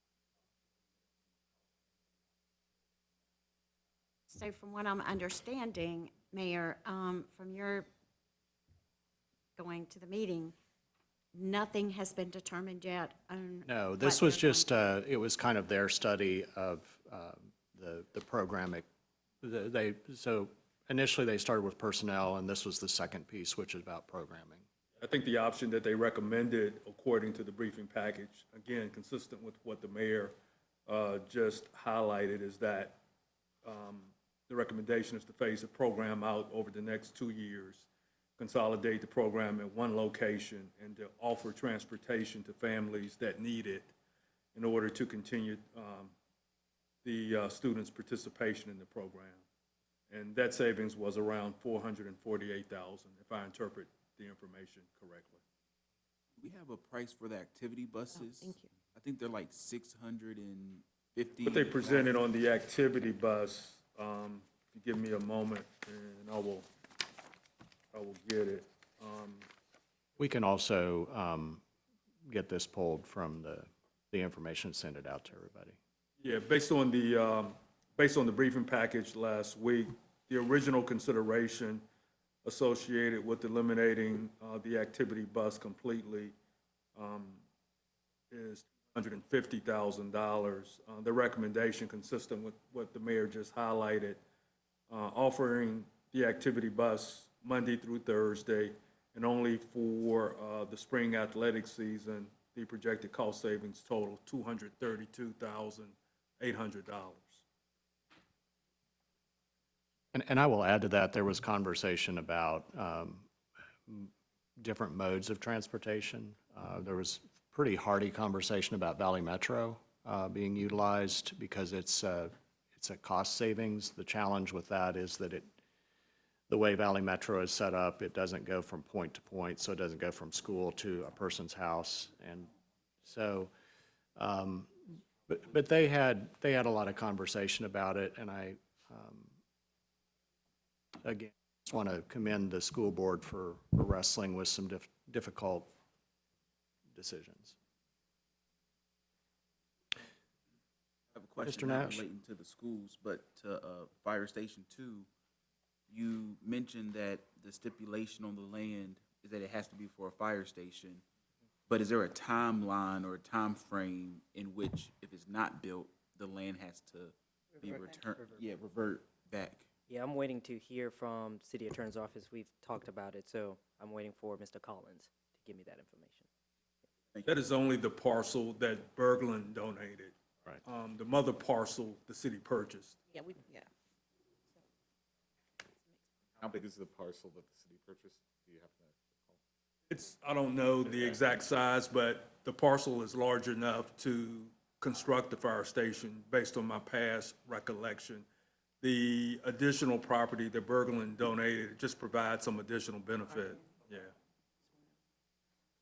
On that same note with Fire Station number 2, that is a woefully improved fire station. It is a 4-square house that sits in an odd location near DPW, and it really is, I think it's definitely affecting the service that comes out of 2, and that's a very important corridor for the city in Williamson Road. And so I would also think that that would be my top priority when it comes to the CIP funding. If we are going to do any of that funding, that would be my top priority. Sanchez Jones. And not only that, but the cost will keep increasing, and it's going to come to a point that we're not going to be able to afford it. So I think we should do it now. Other thoughts on? Sanchez Jones and Councilman Belason about the firehouse. I think it's very important to get that done because it's just going to increase a lot for the cost for our citizens. And those people, those firefighters, men and women working out of that station that they're currently working in deserve a better place to work out of. So that would be my top priority. Other thoughts? Since we're talking about the fire station or the library. I wouldn't put that near the top of my list. Just, being transparent. I would like to see data about, if there's data to suggest that the current station is, and its maybe outdatedness or, whatever it may be, is causing operational inefficiencies that's endangering public safety. If that's the case, then that changes the narrative quite a lot. But, I just think with this funding we have, I think there's a lot of other priorities on this list, and I also think that we should be still conservative with these funds and how they are used. Just because we have them don't mean we necessarily need to use them. at least in this point in time. But that's just my opinion. Helpful. So I would just like to add, I know that we've deferred the Belmont Library expansion at least one other time. And this, if I'm recalling, this would add another wing to it. Would it be to the end? I haven't seen a rendering in a little while. In But a minute, yeah. It would, of course, expand it. And Mr. Kaseki, correct me, is the 7.3 the old number, or is that the updated number for the Belmont? I believe that is the updated, but I will check. I think it's the updated number as well, because just like the fire station was originally 9 million and now it's 12. So the Belmont Library expansion, I can't remember what the number was before, but. And the plan shows that we will be trying to meet the standards, like I said, for the other branches. And right now, the main issues were having more space for like the teen meetings, as well as having community gathering areas. And visibility and safety was also somewhat of a concern, so they wanted to make sure that as the expansion happened, they have somewhat of a barrier to make sure that that is included in there, and including your plumbing issues that would have to be fixed. Mr. Hagan? So I'm really thankful you brought up the team meeting and everything like that, especially for Southeast, because I'm pretty sure that's the only public space that has actual meeting space in Southeast. I could be wrong, like if somebody knows of something.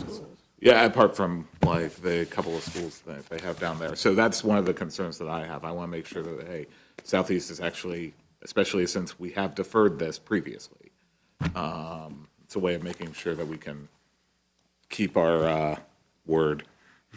And you mentioned there was plumbing issues at the current Belmont? You said, mentioned something about Yeah, it mostly like a facilities, roofing, and plumbing, so that's included in the plan if that were to move forward. and plumbing? Yep.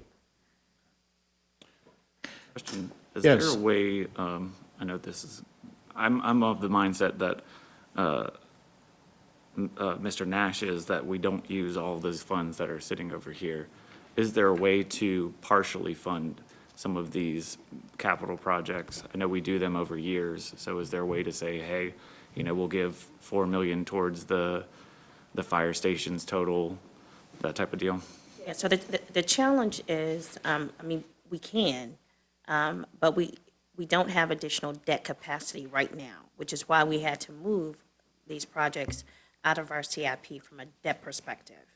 So this is one-time funding that's available. So if it is the pleasure of council for us to move forward with partially funding some of the projects, we can do that. We just would have to go back and kind of determine what that would look like, and bring that back in terms of a figure.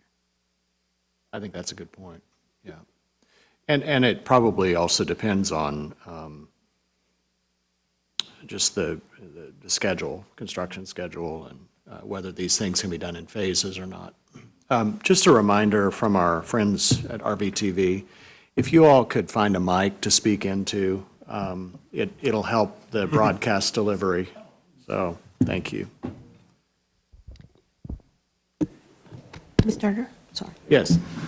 Is the library shovel ready? Pardon me, Is I'm the sorry. library ready to go? If we, I am not sure. I'd have to ask engineering. I had a question on the Parks and Recs projects. I'm an ex officio member of the Mill Mountain Advisory Board, and during one of our meetings, we were talking about a variety of things, and the playground on Mill Mountain came up, and there were some issues related to repair of some of that equipment. And then it came up that there were about 10 playgrounds that were built in 2001 that haven't been fully upgraded. And I was curious if where that kind of aligns with the priority projects in Park and Recreation. I know that's just one piece, but do you have any thoughts about that, or? I know we've got a master plan for Washington Park and McCadden Park as well, so. So there are about 21 playgrounds, I'm sorry, since 2001, to your point. There are a number of playgrounds that are in great need for an update. I guess is the best way to say it. I think there is some dollars that are set aside for deferred maintenance, but it's not going to go very far. And do we know what, and again, this can be provided later, I'm just asking questions out of curiosity. Do we know currently what the cost of, for example, the new playground at Williamson Road Library? And I know that's not in a park, but do we know what the average costs of a new playground in a park is? We can get that for you. Okay. The one at Williamson Road was about 200. Okay, okay. In the Parks and Recreation projects, are the soccer fields included, especially the ones over at River's Edge that are in disrepair? And at this time, they are on the deferred maintenance list. All of our rectangle fields are on the deferred maintenance list. But where they fall on the priority list is to be determined. Those rectangular fields bring a lot of money into the city, don't they? So the soccer fields are included in the general fund. So we close one field per year for repairs. So that would be at least the strategy. And right now, the parks maintenance budget in the CIP is about 1.2 million for this fiscal year. So it would just depend on what the priority is based on the master plan. And as we mentioned, the playgrounds, benches, parking lot repairs that still need to be done. But for the soccer fields, we close one per year, and one is currently closed right now for repairs. Which one is that?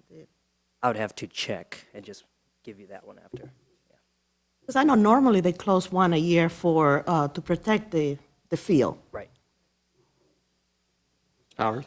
So this is for our city manager, Ms. Turner.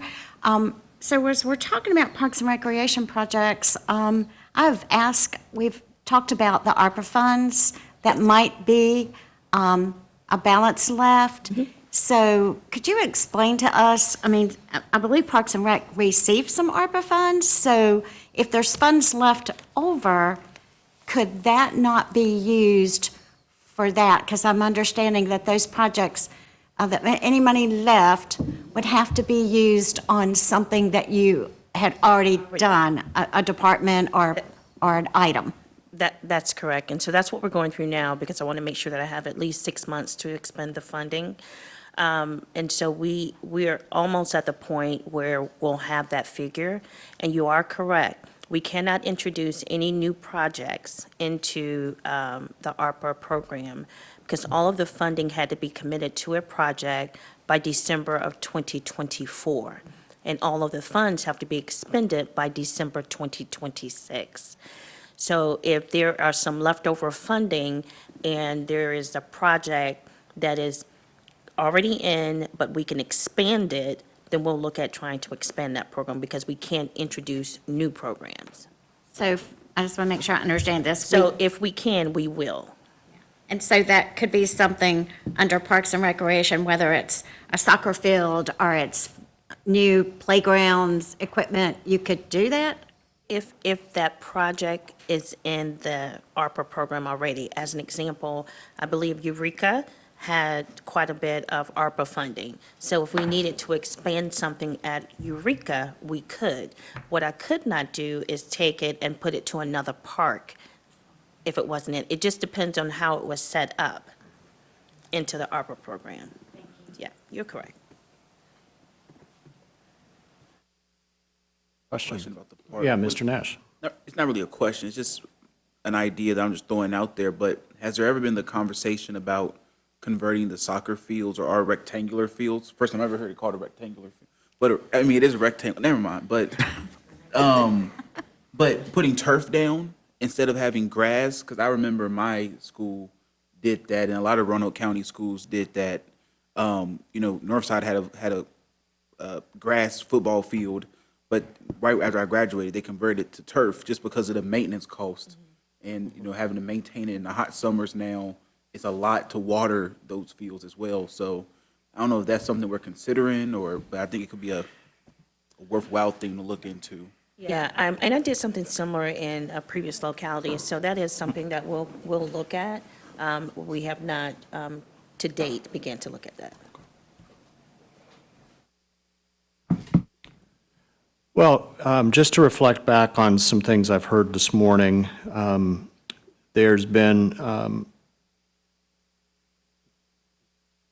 good conversation about the priority for the Fire Station 2 as well as the Belmont Library expansion with requests for some additional information on each of those, and conversation on priority parks and recreation projects and the potential for ARPA funds that are project-based to be expanded in those particular project areas.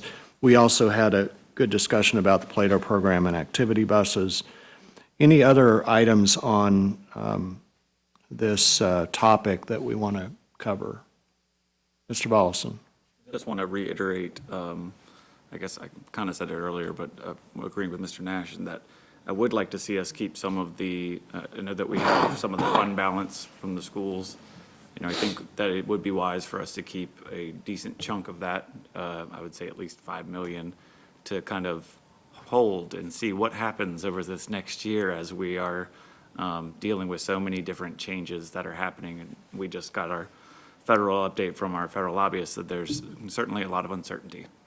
And so that's one of the things that I would like to see this body do, is to keep some of that money just in case things get worse. I agree. Right.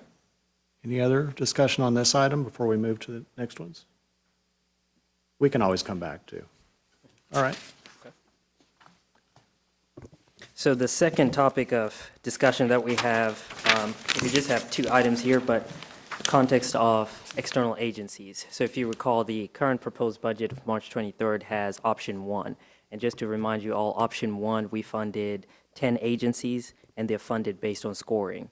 And the way that scoring worked was they would receive close to what they asked for, and it would have more impact as to what they would provide as a program of service. And then there was option 2. Option 2 would fund more agencies, approximately 19, and that funding would actually be funded at about 50% of what they asked. So more agencies funded, but with less value in terms of the dollar amount. And then the alternative council proposal would be to split it by 75% and 25. So the first third, based on scoring, would get 75% of what they asked, and then the second third would get 25%, and then the final third would not get any funding. So that is the topic of discussion for today with the alternative council proposal. And then also the ambassador program, currently in that option 1, which is in the proposed budget, is not funded. The request was for 200,000, but just to remind you all, the cap is 140,000, or 30% off the operating, whichever is lower. And I'll speak on that alternative council proposal, because I think I'm the one that put that forward. The idea was to hopefully fund more than just the 10, but also to reward those that went through the process and and did the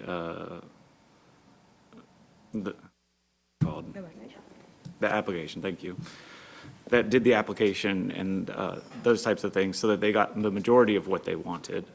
While also, I know that there are several organizations that this new way of doing external agencies definitely threw a wrench in their plans. And so the idea was to hopefully get more people funded and to reward those that did do the funding model, but not to necessarily, admonish everybody that didn't get what they wanted in this new system. Do we know what that would look like funding-wise? Yeah, because at this point, I'm visual. In terms of the funding amount, total funding amount doesn't change. Right, it's just how it's distributed. It's how it's distributed. But what the impact of that would be. So, for example, we've, in the proposed budget we've put out, we included option one. So those organizations are likely to be thinking, unless there are any major changes, that that's what they're going to receive. Right. So any adjustments to that would affect their bottom line. Correct.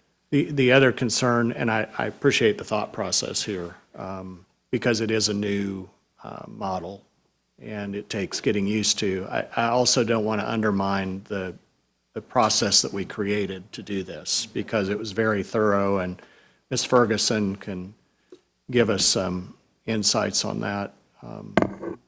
Thank you. Welcome. Good morning, Council. Mayor Cobb, Vice Mayor McGuire, and council members of council. So as Mr. Kasecki said, this does allow us to fund a few extra external agencies. The biggest hit is to that middle, because it's the first third that have 75%, so they will receive 75% of their ask. The middle third will receive 25% of their ask. And so what we notice is that some organizations that may not have received funding at all in option one will now receive funding. They will receive about 25% of their ask. So for some of the organizations that ask for a larger amount of money, instead of receiving nothing, they will receive something. So it will still be harder for them to maybe hit their original KPIs that they set, but for some of the smaller organizations that ask for smaller amounts, they will probably still be able to achieve their goals. Again, it would be helpful to see. I can make sure you guys get Yes. that. And I was going to say, I think everybody after y'all's 212 did receive a physical copy of it, so I will make sure you guys get that. Okay, all right. On the physical copies they were giving us, there were 3 options now instead of 2. So I will make sure you guys get that. My apologies. I have a question. So it may not have been on mine. I have a Ms. question to Powers. ask. So I believe, I wanted to make sure I understand this, from option one and option two, weren't there some agencies did not meet all of the criteria to even get funding? Yes, and so that is still across the board, with this being a new process this year. To Councilman Bollison's point with the adjustment, we did decide to fund all the agencies, whether their application was complete or not. Those who did receive the letter, they have been asked to provide the missing information. I have not gotten through all that, but most of them were frantically providing me the information by the deadline, which was Friday. And so they will be hearing from me later on today if I have everything needed. Will update us on that process? Yes. Okay, thank you. No, I was a fan of the process, and I think that for the I prefer option one, just because I feel like the impact of what those organizations can do with that amount of money is much greater.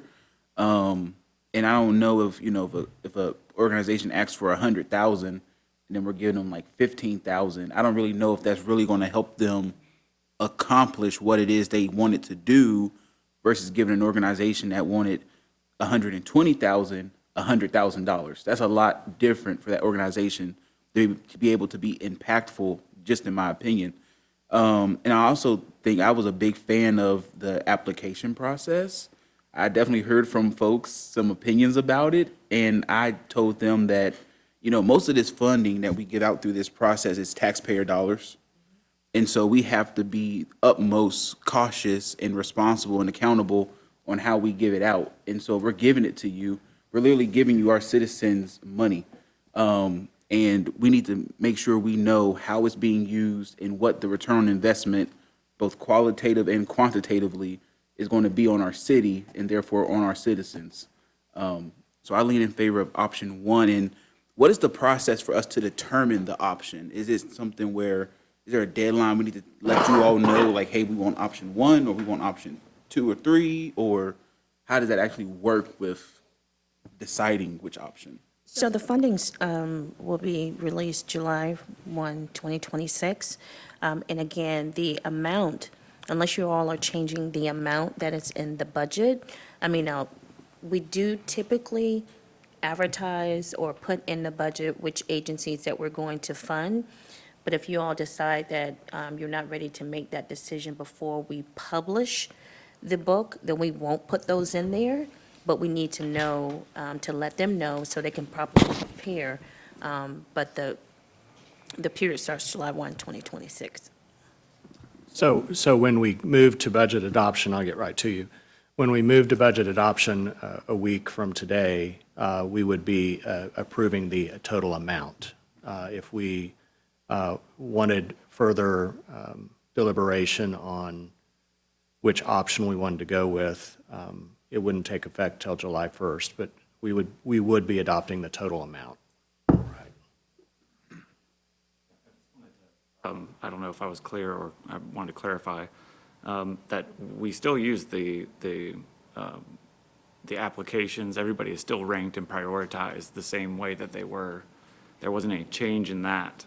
It's just the change in the way that they're funded. So they all did do the process and have been doing that as well. I have one other thing. I want to make sure, I believe you answered this before for me, so just want to make sure from my memory. Going forward for future enhancements of the application, I believe there are going to be more comments on the application about benchmarking, how the people actually use the funds to show us, hey, this is what I did with this money. Yes, so this year on the application, we did specifically ask about the goals. And so they'll be asked to report on their goals as we move throughout the year. And so that will be a requirement going forward as well. Thank you. I just want to make sure I remembered that. Yes, ma'am. Yes, I'd love to hear more metrics. Well, Ms. Ferguson, I want to thank you. You put an extraordinary amount of time into this, and it's not gone unnoticed. And it is a way for us to raise our standards of accountability and make sure we know not only who we're funding, because everyone who applied are worthy organizations and they do important work, but because we're stewards of taxpayer dollars, this is a way for us to know clearly through this application process and through the monitoring of the funds. So I just wanted to make sure that we extend our thanks to you for your really great work on this. Yeah. Any other comments on the external agencies, the proposals, the options, before we move to the ambassador program? So I will just preface this. I've probably been the one who's brought this up for a while. I understand the dilemma here that the ambassador program is funded by an external agency, and that we've utilized, I think, for the last 4 years, we've set aside $150,000 per year through ARPA funding. They receive a total, a little over 300,000. 300,000, okay. So my reason for thinking of this program a little differently than an external agency program, so it is under the fiscal responsibility of an external agency. But I'm concerned that the value add of this program to downtown, I think, has been extraordinary. And so my question in this process was, are there ways that we could add some funding for the subsequent year and then evaluate what that might look like in future budget years? And this goes back to, I guess in part to ARPA. Is there a way to expand? I don't know all the answers to that. But when I think about the cross-section of this program and how it benefits so many different facets of not only downtown, but tourism, economic development, keeping businesses happy, reducing loitering, keeping downtown clean. I'm probably trying to push it into a different category than external agency funding, even though I know it's a program funded under an external agency. So I just wanted to give that overview as to why I think this is important. I wouldn't typically raise a program if I didn't see the intersectional value of it. But I just wanted to be candid about that as we consider this. And again, they need to know what funding they can count on and what they can't so that they can plan as well. Ms. Turner? Thank you, Mr. Mayor. This program was included in ARPA, so if we have additional dollars, but it has to be expended. So we say December 31st, but for an external HD, it'll have to be expended by November 30th to ensure that we meet our deadlines. But what they asked for was for the full year. So this would Right. not fund the full year because all of the ARPA funds have to be expended by December 31st. Thank you. And I also recognize that if we were to fund this at any level, we would have to find that funding somewhere. So, Ms. Powers? On that. And so I've heard a lot of great people talk about the ambassador program, and especially people that live downtown, you know, how they keep it clean and what they're doing. So, you know, I look at this as a partnership with our city, but if that goes away, wouldn't the city have to pick up and do all the cleaning downtown? So at some point in time, if that goes away, we are going to have more expenses to do this type of thing. And I think they do a great job. And from what I understand, businesses downtown and property owners downtown are also donating funds to this program. So, you know, if it goes away, I don't think those people would be donating money to the city of Roanoke to do our cleanup. So I do think this is something important that we really should look at. So I will add to that, just in looking through the funding sources. So probably 250,000 of it, I think, comes from the downtown service district. And if we were to, not suggesting this, but if we were to raise that amount, you know, potentially more could go to that. The Downtown Roanoke Inc. Foundation contributes to that. The city has certainly been a partner in that. And then Visit Virginia's Blue Ridge. Yeah, and I would, just to be candid, I think they could give more. Thank you. Because it's a big part of tourism. So I would advocate for that and would encourage the VBR board to consider that as well. I would like to kind of second your emotion about the ambassador program, but I also want to add that I think they do a really great job of outreach, especially with the homeless population that's been in downtown. I know that there are a lot of stores that have been worried about that, and it's really been a big help to have those ambassadors there to be able to assist in getting people to the right resources, which has been very important to downtown as well. I will say that I proposed the idea to Downtown Roanoke that they may want to try sponsorship of this in the future. But I do think, you know, we should be able to give them the funding for a year so that it at least helps them for this time period to figure out what their next step is on probably more sustainably funding this. Yes, Mr. Hagan. Yeah, I'm going to echo basically a lot of the stuff that's already been said. But yes, like the ambassador program, as somebody who lives downtown, owns building downtown, that kind of thing, like it is unbelievably the difference that I've seen over the time that they've had the ambassador program. Highly recommend it, even though it doesn't actually extend to where I'm at. But it's, you know, we still receive a benefit from cleaner streets, that kind of thing. Dragon? Yeah, other comments on this? All right.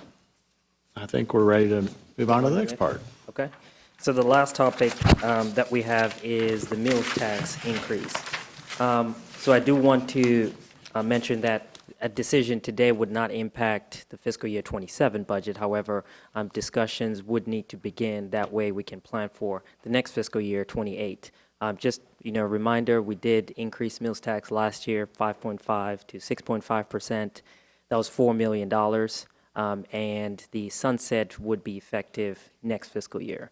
So again, like I said, it will not impact the current proposed budget, but going into 28, that would be something that we would need to know. That way we can start planning for.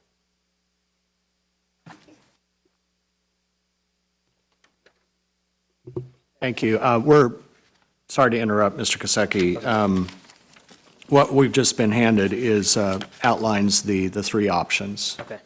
and recommendations, so thank you. That was quick, Helen. Do you have a printer over there, too? So as Mr. Kasecki said, we'll need to keep in mind the meals tax increase and the scheduled sunset in fiscal year '28. Our budgeting process is not just annual, it's multi-year, and we need to keep that in mind as we look forward and as we consider these, the slowdown in revenue, what our other revenue options are, how we support and grow our tax base, and all the considerations that are a part of that. Any conversation at this point related to the meals tax?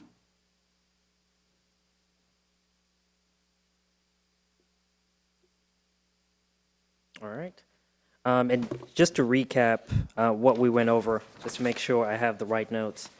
So we've talked about the fund balance and the funds available for use, just to find out which projects would likely go on there. And from what I understand, council members are not trying to spend the full 21.5 million, but the goal is to look at some of the projects. So we have some homework to do on the Fire Station 2, as well as the park project. Yeah, and I think related to both the fire station and the library, just any updated information we can get on both of those. And one of the things I heard from Mr. Nash was improvement, how would the new station improve in terms of efficiencies, response time, that sort of thing.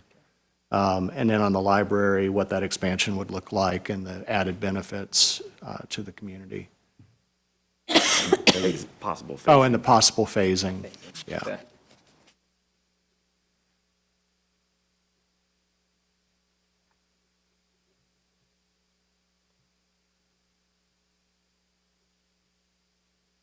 Okay, and then the other item, we mentioned the ambassador program, so that was something that Ms. Turner will work on looking at the ARPA funding, but then to determine it has to be expended by November if we do move forward with that program.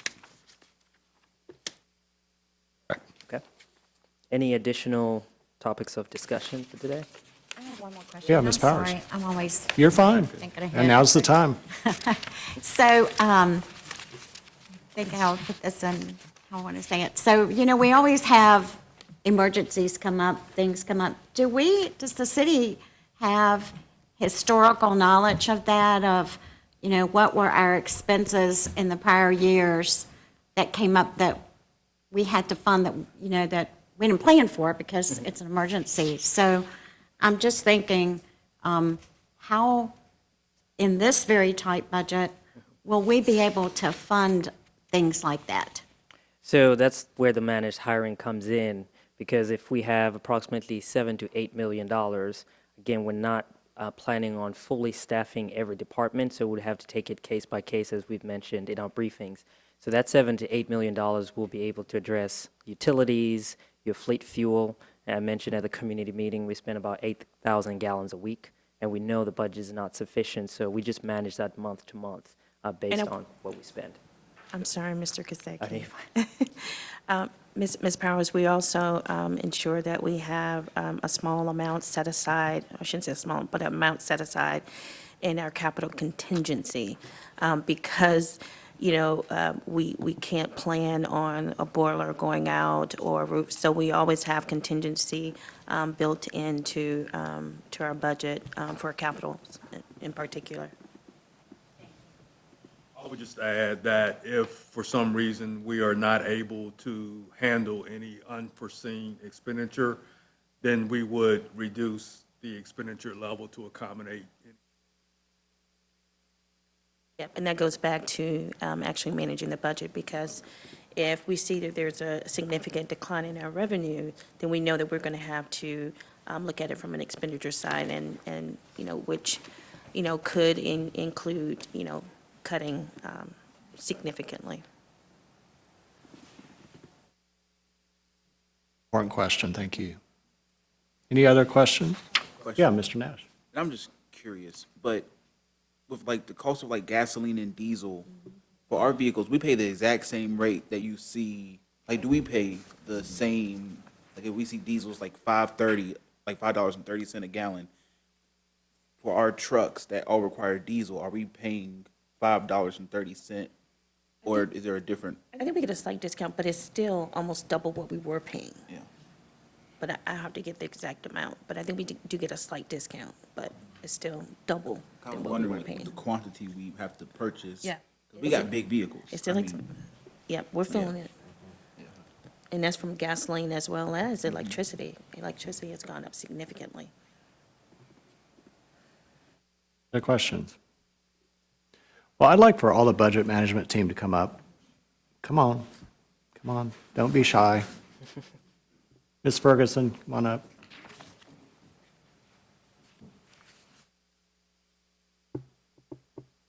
I want to take an opportunity for us as a council to thank you all for your extraordinary work. Through the years, but especially this year, this has been a particularly challenging year. And everybody else, come on.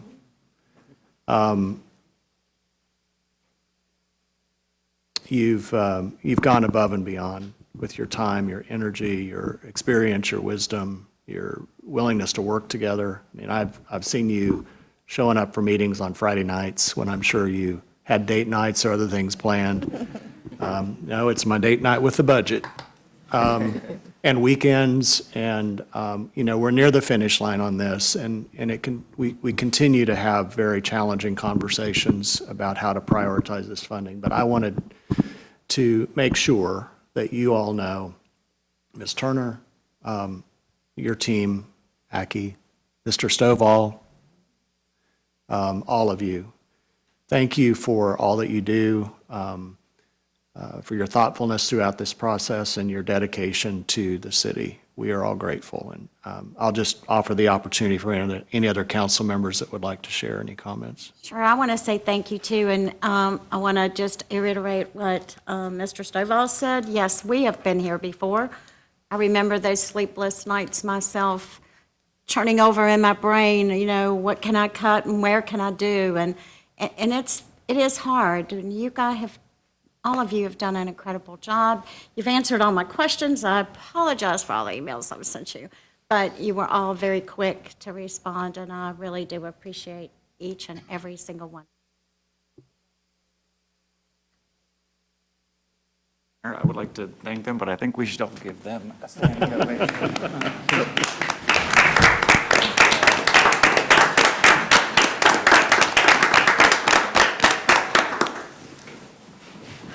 If I had gold stars, I'd put one on each of your foreheads. And I would also like to thank the department heads for making the tough decisions of cutting their budgets. Because I'm sure they have many sleepless nights, just like Ms. Powers says. We're not quite done yet. You're going to walk us through the rest of the timeline, I know, right? We just have one more thing on the timeline. But I do want to also mention, we do have other members, and I know they're watching from Oh, the yes, offices as well. please. Just wanted to thank them as Everyone well. in the department, thank you. So the only other thing on the timeline, as you know, we do have our adoption next week. From the conversations we've had today, I do not anticipate making changes to the general fund. Right now, the focus is looking at the available funds for use and looking at ARPA funding for any possible potential for ambassador program as we go ahead and build the adopted budget. Mr. Kosecki? All right, thank you. Well done today. Mr. Mayor? Yes, I'm sorry, Ms. can I Turner. add something? I just would like to say a special thank you to Mr. Stovall. Mr. Stovall, this is his last budget. No. No. We're voting for Yeah, you to he stay. has done a phenomenal job in helping to assist and train our team. As you know, Alejandro and Tristan are new, and Mr. Kosecki has been with us for about 4 years. So he has done a yeoman's job in helping to train them and helping Aki as well. So just a special thank you to him for his dedication and his commitment to helping us as we move forward with this very tight budget. So thank you. Well, I know, Mr. Stovall, you were just looking for a few more fun things to add into your life. We are really grateful to you. Thank you. Thank you. So you forgot to tell him that we were voting on him to extend his term for another year? Did you forget that? I tried to tell him, but he was like, no, that's not. He said, that, no, that's not what the missus said. I keep asking him the same question. He says, no, they're ready to fly solo. That's great. That's the best part. All right. Well, thank you all. We are in recess until 2 o'clock for our closed meetings, and we'll see everybody at 2. Thank you.